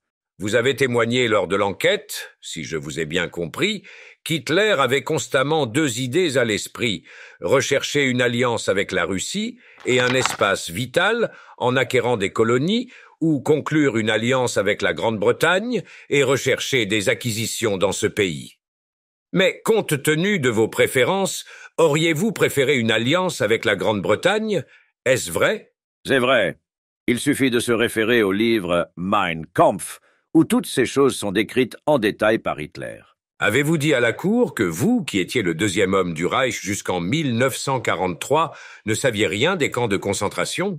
Tout d'abord, je tiens à dire que je n'accepte pas ce document et qu'en général de tels mots ne me sont pas familiers. Ce paragraphe me semble inhabituel.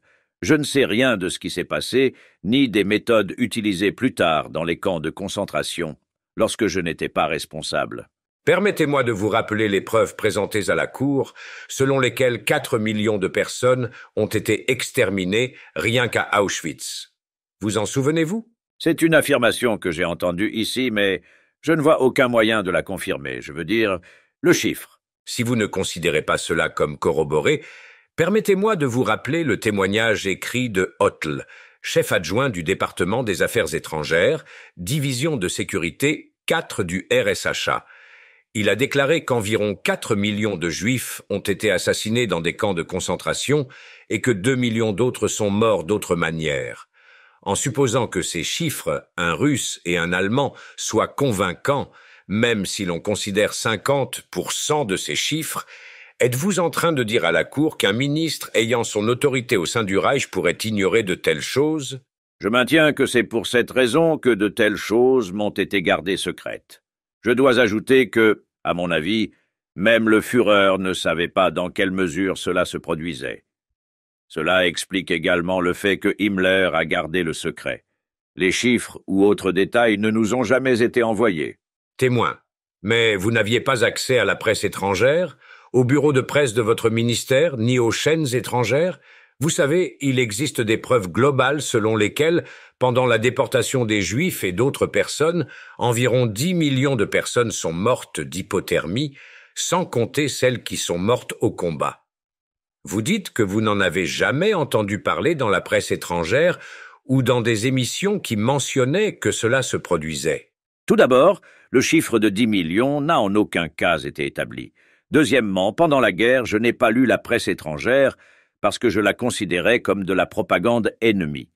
Troisièmement, même si j'aurais pu écouter des émissions étrangères, je ne l'ai pas fait parce que je ne voulais pas écouter de propagande. Je n'ai jamais entendu de propagande.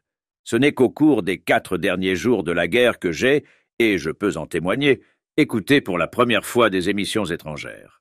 Vous avez dit hier à M. Jackson qu'il y avait plusieurs représentants dans les territoires de l'Est et que vous aviez vu un film sur les camps de concentration au début du procès, n'est-ce pas?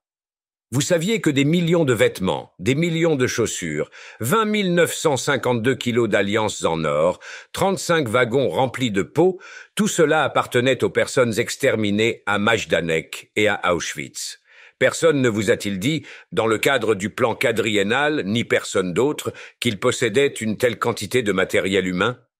Rappelez-vous comment un juif polonais a déclaré que tout ce qui restait de sa famille, sa femme et sa fille, n'étaient que des cartes de compte?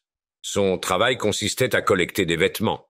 Il nous a raconté que les protégés de son ami Himmler disaient que tuer une femme prenait 5 minutes de plus parce qu'il fallait leur couper les cheveux pour fabriquer des matelas.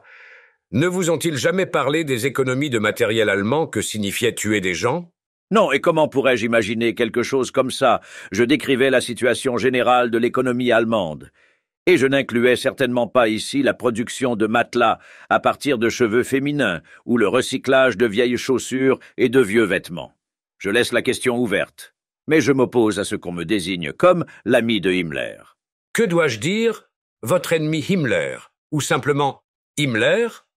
Comme vous préférez. Tu vois ce que je veux dire, n'est-ce pas? Oui, exactement. Maintenant, je veux vous rappeler autre chose.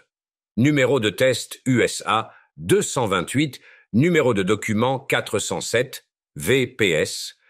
Je vous informe consciencieusement qu'il a été possible de fournir 3 638 056 nouveaux travailleurs étrangers à l'économie de guerre allemande entre le 1er avril de l'année dernière et le 31 mars de cette année.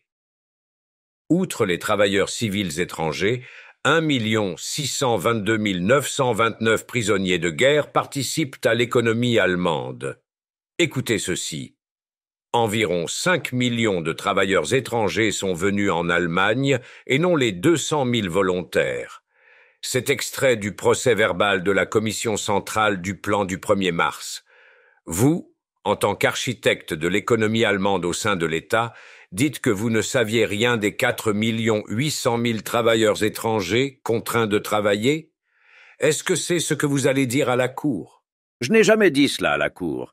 J'ai dit que je savais très bien que les travailleurs étaient recrutés et pas toujours volontairement. Mais même si le chiffre de 200 000 est exact, je ne suis pas sûr du reste. Le nombre de volontaires était important, mais cela n'invalide pas le fait qu'un grand nombre d'ouvriers furent contraints de travailler dans le Reich. Je ne l'ai jamais nié, et je l'ai même confirmé. Admettez-vous, et je tiens à le préciser, qu'un grand nombre de travailleurs ait été contraints au travail forcé dans le Reich? Oui, absolument. Sir David, souhaitez-vous interrompre? Oui, monsieur.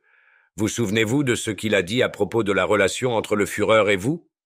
Je peux répéter ces mots.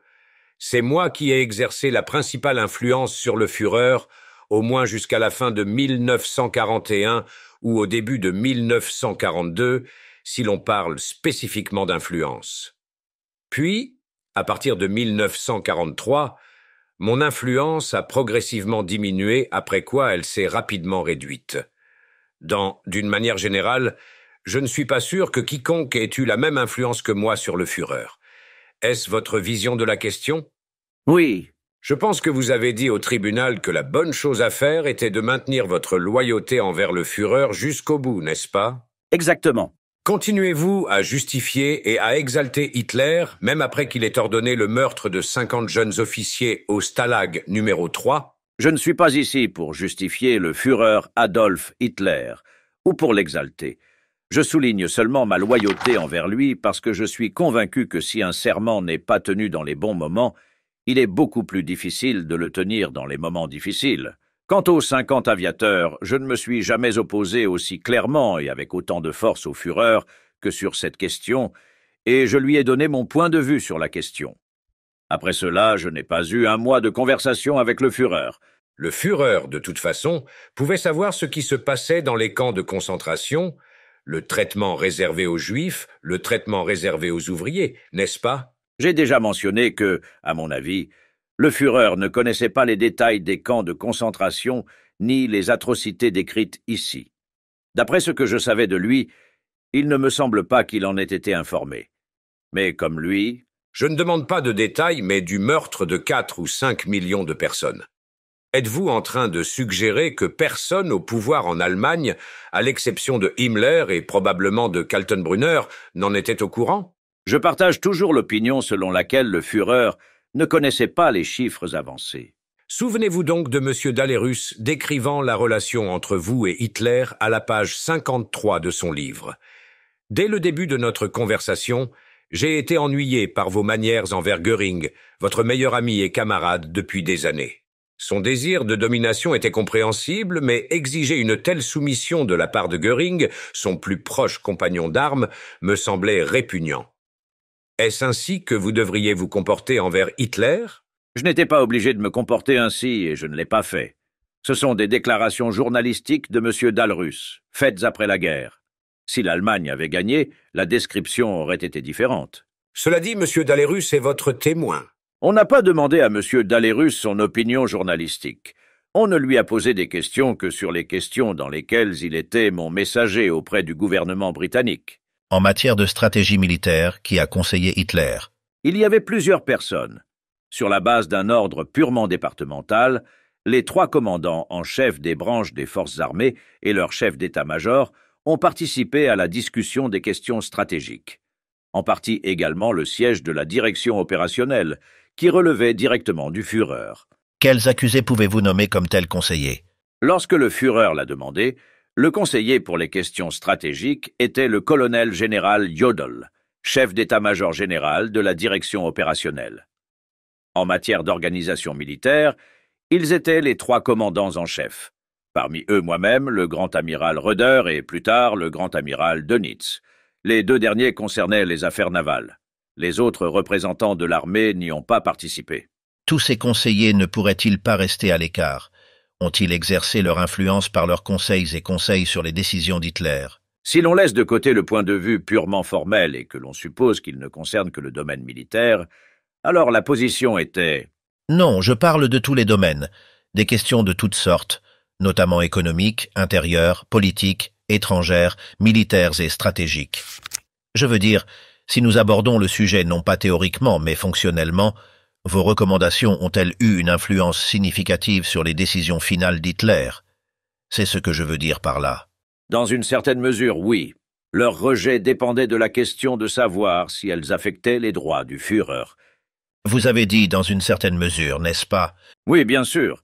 Si une offre raisonnable était faite et si elle lui paraissait raisonnable, elle était probablement utilisée. Je maintiens que tous ces conseillers ont collaboré étroitement avec Hitler. Par conséquent, ils ont eu une certaine influence sur les décisions finales d'Hitler. Ils ne sont pas restés en dehors de cela, n'est-ce pas? Ils n'étaient pas à l'écart, mais ils n'avaient d'influence que dans la mesure où leur point de vue coïncidait avec celui du Führer. Bien. Passons à la série de questions suivantes. Quand exactement avez-vous commencé à élaborer un plan d'action de l'aviation allemande contre l'Union soviétique concernant la variante Barbarossa? Le plan de concentration stratégique et de déploiement des forces aériennes en relation avec la variante Barbarossa a été élaboré par mon état-major après la première indication du Führer sur l'éventuel déclenchement du conflit, c'est-à-dire après l'indication de novembre. 1940. En 1940. Mais dans mon camp, j'avais déjà préparé un éventuel conflit avec tous les États qui n'étaient pas en guerre contre nous, y compris la Russie. Dans mon domaine, j'avais réfléchi, étant totalement indépendant. Ainsi, déjà en novembre 1940, soit plus de 6 mois avant l'attaque allemande contre l'Union soviétique, un plan pour cette attaque avait été élaboré avec votre participation? J'ai récemment longuement évoqué le fait qu'à l'époque, un plan avait déjà été élaboré pour un éventuel changement de la situation politique face à la menace russe. Je vous demande de répondre brièvement à cette question. Oui ou non? Je le répète encore une fois, en novembre 1940, plus de 6 mois avant l'attaque contre l'Union soviétique, le plan de cette attaque a-t-il été élaboré avec votre participation? Pouvez-vous répondre brièvement à cette question? Oui, mais pas de la manière dont vous souhaitez le présenter. Je pense vous avoir posé la question très clairement, et il n'y a pas de double sens là-dedans. Combien de temps a duré le plan Barberousse? De quel domaine parlez-vous? L'aviation, la marine ou les forces terrestres? Si vous avez des connaissances dans tous les domaines, l'aviation, la marine et les forces terrestres, j'aimerais que vous répondiez dans tous les domaines. D'une manière générale, je peux dire ce qu'il en est de l'armée de l'air, où les choses se sont déroulées relativement rapidement. S'il vous plaît, combien de temps a-t-il fallu pour élaborer le plan Barbarossa? Je ne peux pas vous donner la date exacte sans éléments d'information, mais dans l'armée de l'air, le plan stratégique de concentration et de déploiement a été élaboré relativement rapidement. Dans le domaine des forces terrestres, cela a évidemment pris plus de temps. Vous reconnaissez donc que l'attaque contre l'Union soviétique avait été planifiée des mois avant sa réalisation, et que vous, en tant que commandant de l'armée de l'air allemande et maréchal du Reich, avez participé directement à la préparation de cette attaque. Je voudrais souligner le nombre de questions que vous m'avez posées. Tout d'abord, ce n'était pas une question de quelques mois. Il n'y a pas beaucoup de questions ici. Il y a une question. Vous avez admis qu'en novembre, vous aviez développé une variante du Barbarossa dans les forces aériennes. Je vous le demande, en tant que commandant en chef de la Luftwaffe allemande. C'est vrai. Vous avez répondu à la première partie de la question.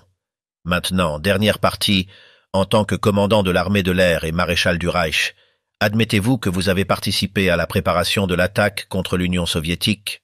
J'insiste encore une fois.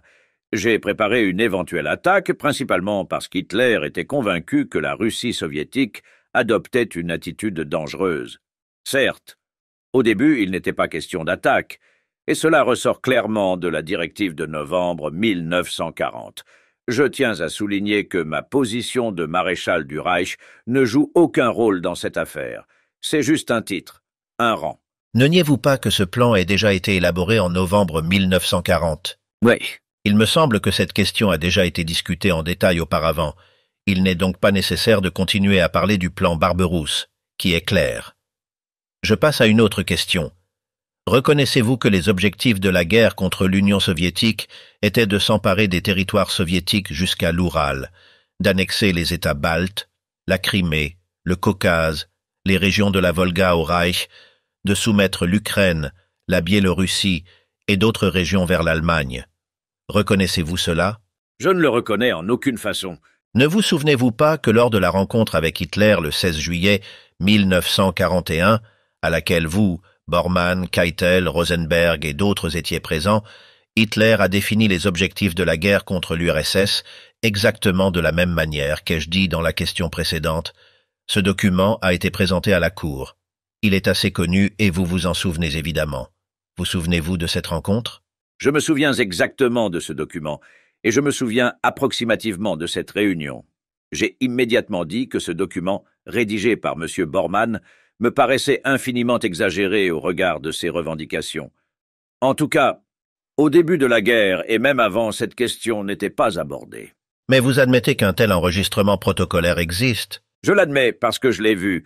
Ce document a été rédigé par Bormann. Reconnaissez-vous que, selon cette transcription, vous avez également participé à cette réunion?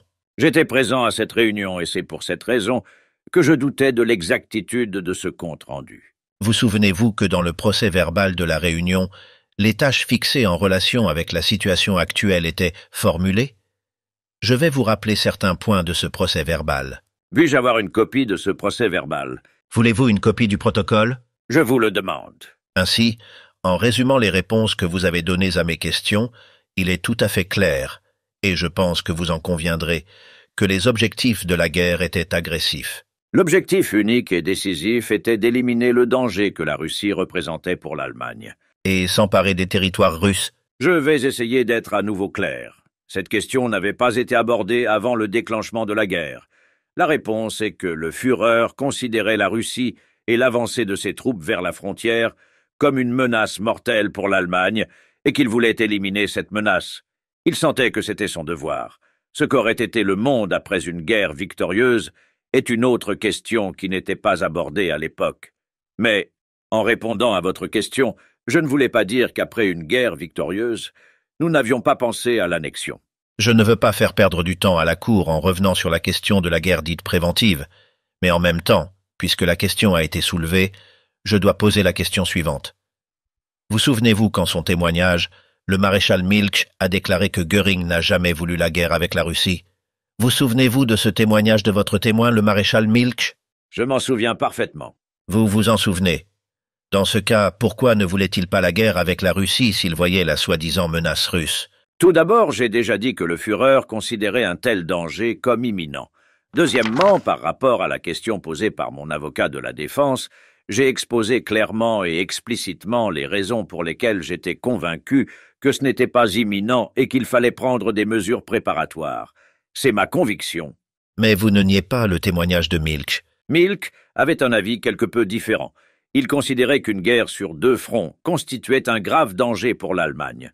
Il ne pensait pas vraiment que la Russie ne représentait pas un danger, mais il soutenait plutôt que le danger était de prendre le risque et de lancer une attaque préventive. Je partageais le même avis, mais à un certain moment. Veuillez noter le paragraphe 3 de ce document. Les dirigeants politiques des troupes ne sont pas considérés comme des prisonniers et doivent être détruits au plus tard dans les camps de transit. Ils ne seront pas évacués vers l'arrière. Connaissiez-vous cette directive? Permettez-moi d'attirer votre attention sur le fait que ce que nous avons sous les yeux n'est pas une directive, mais un procès-verbal de rapport signé par Warlimont. La liste des destinataires pour la distribution des documents n'indique aucune autorité de service autre que le ministère de la Défense nationale. Il s'agit donc d'un document de rapport. Vous n'étiez donc pas au courant de ce document? Ce dossier du rapport est un dossier de l'état-major général du commandement opérationnel de l'OKW. Ce n'est ni une directive ni un ordre. Ce n'est qu'un enregistrement pour le rapport. Ce n'est pas une réponse à la question. Étiez-vous au courant de cette directive ou non? Non, je ne savais rien d'elle. Ensuite, les directives sur le traitement des prisonniers de guerre soviétiques devaient-elles être appliquées dans les unités aériennes? S'ils venaient du Führer, oui. S'ils viennent de moi, alors oui. Vous souvenez-vous de ces directives sur le traitement des prisonniers de guerre soviétiques? Non. Dites-moi, la plupart de ces ordonnances et directives pénales de l'OKW ont été émises avant le début de la guerre contre l'Union soviétique, en préparation de la guerre avec l'Union soviétique. Cela ne montre-t-il pas que le gouvernement allemand et l'OKW avaient un plan prémédité pour détruire la population soviétique? Non, cela ne le prouve pas du tout. Cela prouve seulement que nous envisagions la lutte contre l'Union soviétique de cette manière.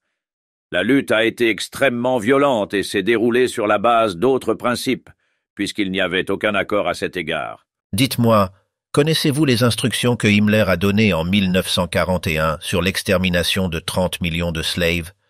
Vous en avez également entendu parler ici au procès par le témoin Bach-Zelewski. Vous souvenez-vous de ce témoignage? Oui, mais ce n'était pas un ordre, c'était juste un discours. Deuxièmement, c'était la conviction de Zelewski. Et troisièmement, tous les discours que Himmler prononçait devant ses subordonnés étaient gardés dans le plus strict secret. En d'autres termes, il s'agissait d'une déclaration de témoin sur ce qu'il avait entendu et non d'un ordre. Par la suite, je n'étais pas au courant d'une telle absurdité. Dites-moi, l'État totalitaire allemand avait-il un seul centre de gouvernement? Hitler et son entourage, dont vous êtes son adjoint? Les mêmes lignes directrices devaient s'appliquer à Himmler et à Keitel. Himmler pouvait-il donner lui-même des instructions sur l'extermination de 30 millions de Slaves, sans les instructions d'Hitler ou des siennes en la matière? Himmler n'a donné aucun ordre concernant l'extermination de 30 millions de Slaves. Himmler prononça un discours dans lequel il affirmait que 30 millions de Slaves devaient être exterminés. Si Himmler avait réellement émis un tel ordre, il aurait dû, s'il avait suivi les décrets, interroger le Führer à ce sujet, mais pas moi. Je n'ai pas parlé de l'ordre, j'ai parlé des instructions de Himmler. Et vous admettez que Himmler aurait pu donner ces instructions sans consulter Hitler? Je constate que de telles instructions n'auraient pas pu être données par Himmler. Je ne suis au courant d'aucune instruction ou ordre de ce type. Je répète la question. Les ordres et directives de l'OKW sur le traitement de la population et des prisonniers de guerre dans les territoires soviétiques occupés et sur l'application de la directive générale sur l'extermination des slaves ne sont-ils pas similaires?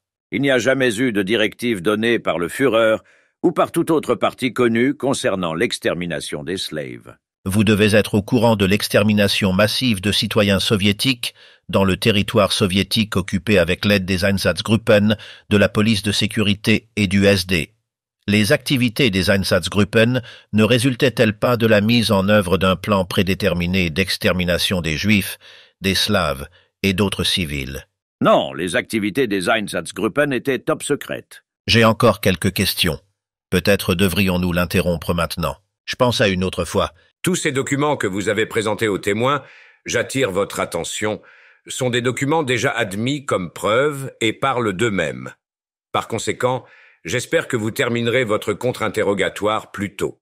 Savez-vous que le commandement allemand a ordonné l'utilisation de prisonniers de guerre et de civils soviétiques pour déminer et transporter des obus non explosés, etc. Le savez-vous? Je sais que les sapeurs russes capturés étaient utilisés pour nettoyer les champs de mines. Je ne sais pas dans quelle mesure la population civile a été utilisée pour cela, mais il est possible que ce soit le cas. Connaissez-vous l'ordre de détruire Leningrad, Moscou et d'autres villes de l'Union soviétique? En ma présence, la destruction de Leningrad n'était mentionnée que dans le document cité, et dans le sens que si les Finlandais obtenaient Leningrad, ils n'auraient pas besoin d'une ville aussi grande. Je ne sais rien de la destruction de Moscou. Vous souvenez-vous du procès-verbal de la Réunion? On vous a montré un document, le procès-verbal du 16 juillet 1941. Vous étiez présent à cette réunion.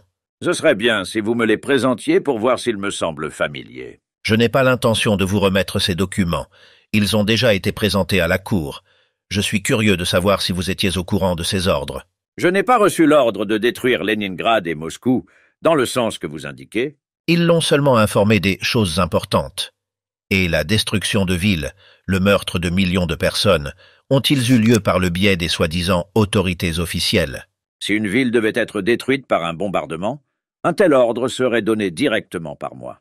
Le 8 mars, ici à l'audience, votre témoin Bodenschatz a déclaré que vous lui aviez dit en mars 1945 que de nombreux Juifs avaient été assassinés et qu'il faudrait payer un prix élevé pour cela. Vous souvenez-vous de cette déclaration de votre témoin? Je ne m'en souviens pas de la manière dont cela m'a été traduit. Le témoin Bodenschatz n'a pas dit cela. Je demande à voir le procès-verbal de la réunion. Et comme l'a dit le témoin Bodenschatz, vous en souvenez-vous? Il a dit que si la guerre était perdue, cela nous coûterait beaucoup d'argent. Pourquoi? Pour les meurtres qu'il a commis? Non, pas du tout. Et nous l'avons constaté par nous-mêmes. J'ai quelques dernières questions à vous poser. Tout d'abord, à propos de la théorie dite de la race supérieure. À cet égard, je ne vous pose qu'une seule question et vous demande d'y répondre directement. Êtes-vous d'accord ou pas d'accord avec cette théorie d'une race supérieure et l'éducation du peuple allemand dans son esprit? Non, j'ai déjà démontré que je n'ai jamais utilisé cette expression dans mes articles ou discours. Je reconnais les différences entre les races. Mais vous n'êtes pas d'accord avec cette théorie. C'est comme ça que je te comprends. Je n'ai jamais eu l'intention de placer une race comme supérieure à une autre. J'ai seulement souligné les différences entre les races. Mais pouvez-vous me répondre à une question? Êtes-vous en désaccord avec cette théorie? Personnellement, je ne pense pas que ce soit exact. Question suivante.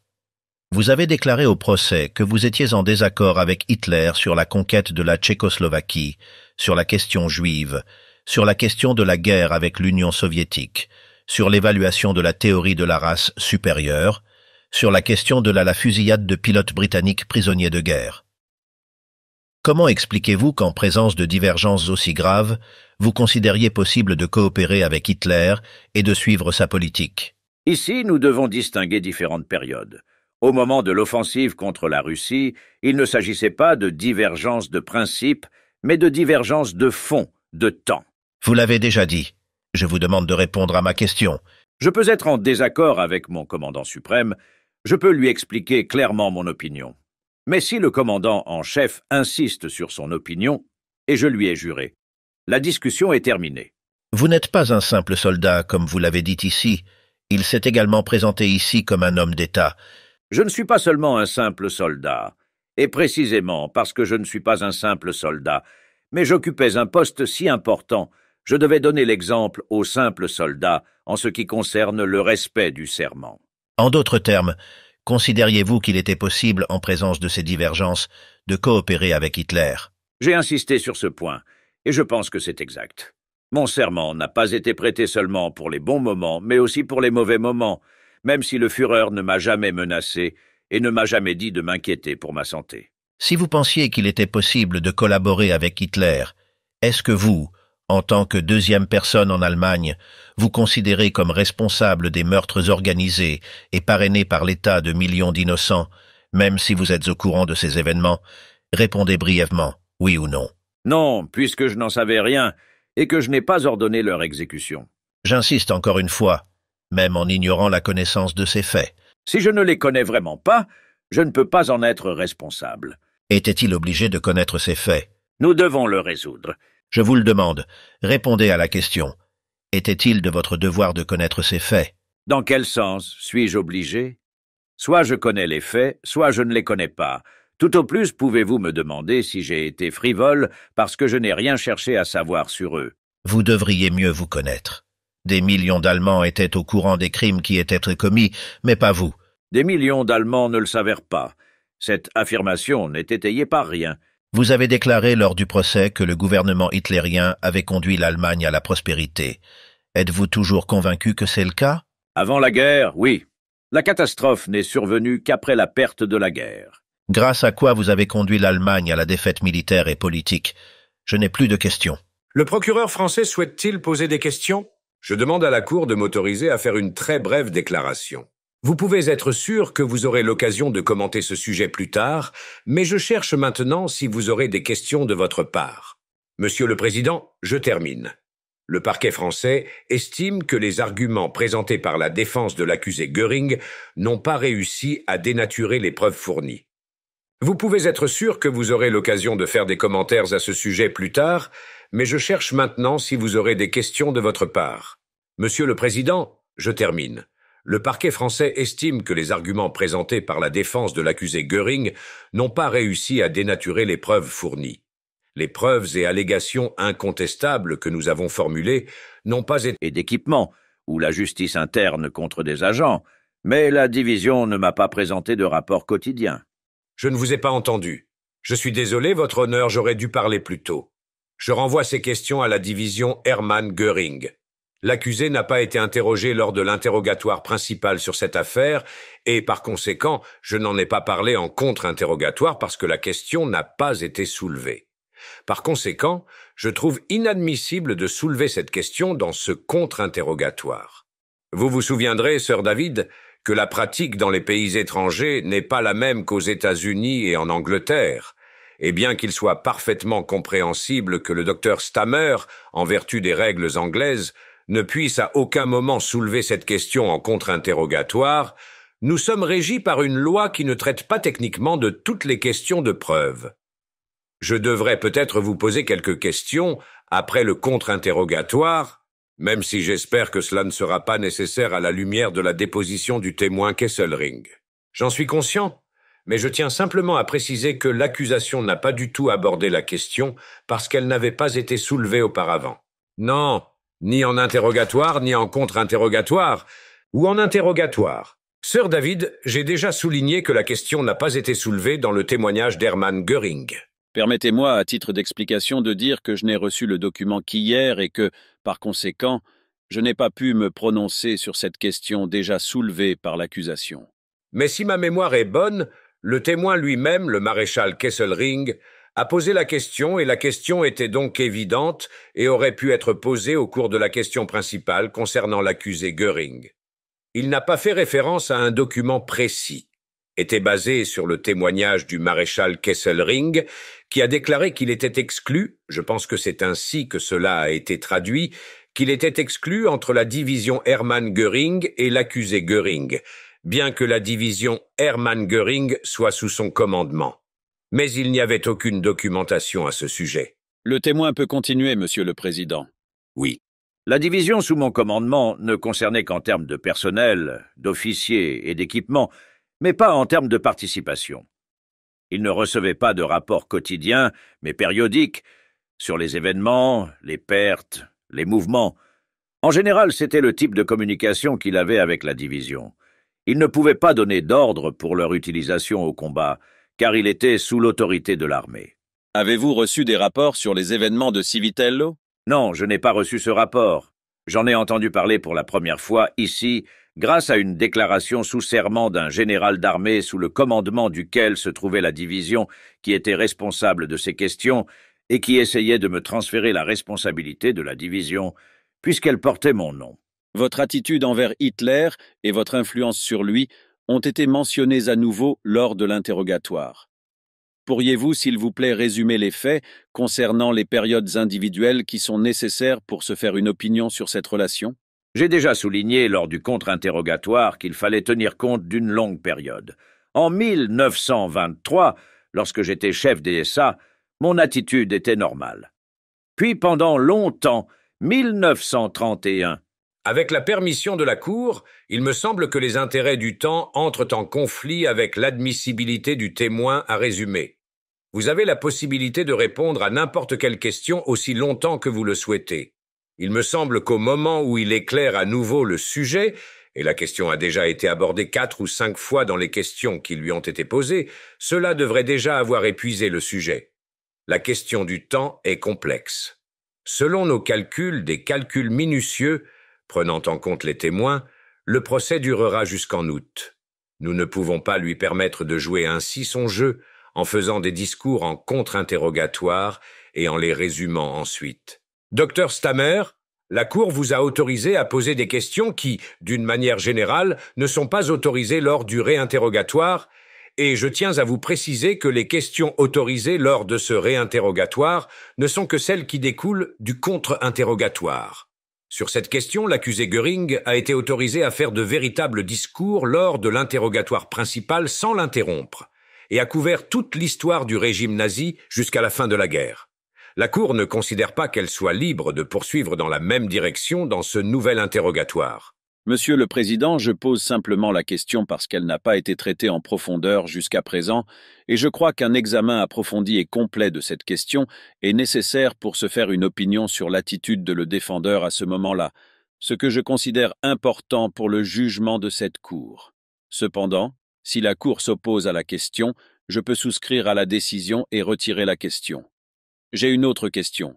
Lors de votre interrogatoire, vous avez déclaré, à propos de certaines accusations, que vous en reconnaissiez la responsabilité. Comment cela peut-il être compris? Concernant la responsabilité, il faut distinguer entre la responsabilité formelle et la responsabilité réelle. Formellement, je suis responsable de ce qui se passe dans mes départements et institutions sous mon commandement. Même si je ne pouvais ni voir ni savoir à l'avance ce qui y était adopté ou discuté, je peux néanmoins en assumer la responsabilité formelle, surtout s'il s'agit de directives générales données par moi. Je vois une réelle responsabilité dans les cas où j'ai personnellement donné des ordres ou des directives, y compris en particulier toutes les actions et tous les actes que j'ai personnellement signés ou personnellement acceptés. Mais je veux dire, le fait est que peu de mots et de déclarations générales ont été prononcés de ma part, dans un cercle étroit en 25 ans. En particulier, je veux dire très clairement sur la responsabilité. Le Führer, Adolf Hitler, est mort. J'étais considéré comme son successeur dans le Reich allemand. En conséquence, je déclare qu'en ce qui concerne ma responsabilité, mon objectif était... La Cour ne veut pas que vous fassiez des discours. La Cour est parfaitement consciente de la distinction entre responsabilité formelle et responsabilité réelle dans ses archives. Je suis conscient de ma responsabilité de préparer la prise du pouvoir et d'établir une autorité solide pour rendre l'Allemagne libre et grande. J'ai fait tout ce que je pouvais pour éviter la guerre, mais une fois que cela a commencé, il était de mon devoir de faire tout mon possible pour remporter la victoire. Nous vous avons entendu parler de cela plus d'une fois et nous n'allons plus l'entendre. Sur la question du travail, pendant la guerre, la population des territoires occupés était amenée à travailler en Allemagne et leur pays était économiquement exploité. Docteur Stammer, vous alliez interroger le témoin. Alors, la réponse à quelle question était-ce? Je posais une question sur la responsabilité. Vous pouvez poser des questions, mais pas des questions générales qui impliquent des discours. Si vous avez des questions individuelles découlant du contre-interrogatoire, veuillez les poser. Je pose la question. Dans quelle mesure l'interrogatoire est-il responsable de l'expulsion des travailleurs? Je m'oppose à cette question. Vous en avez déjà parlé? Il y a répondu plus d'une fois. Dans ce cas, je n'ai plus de questions. Bien, l'accusé pourra alors revenir.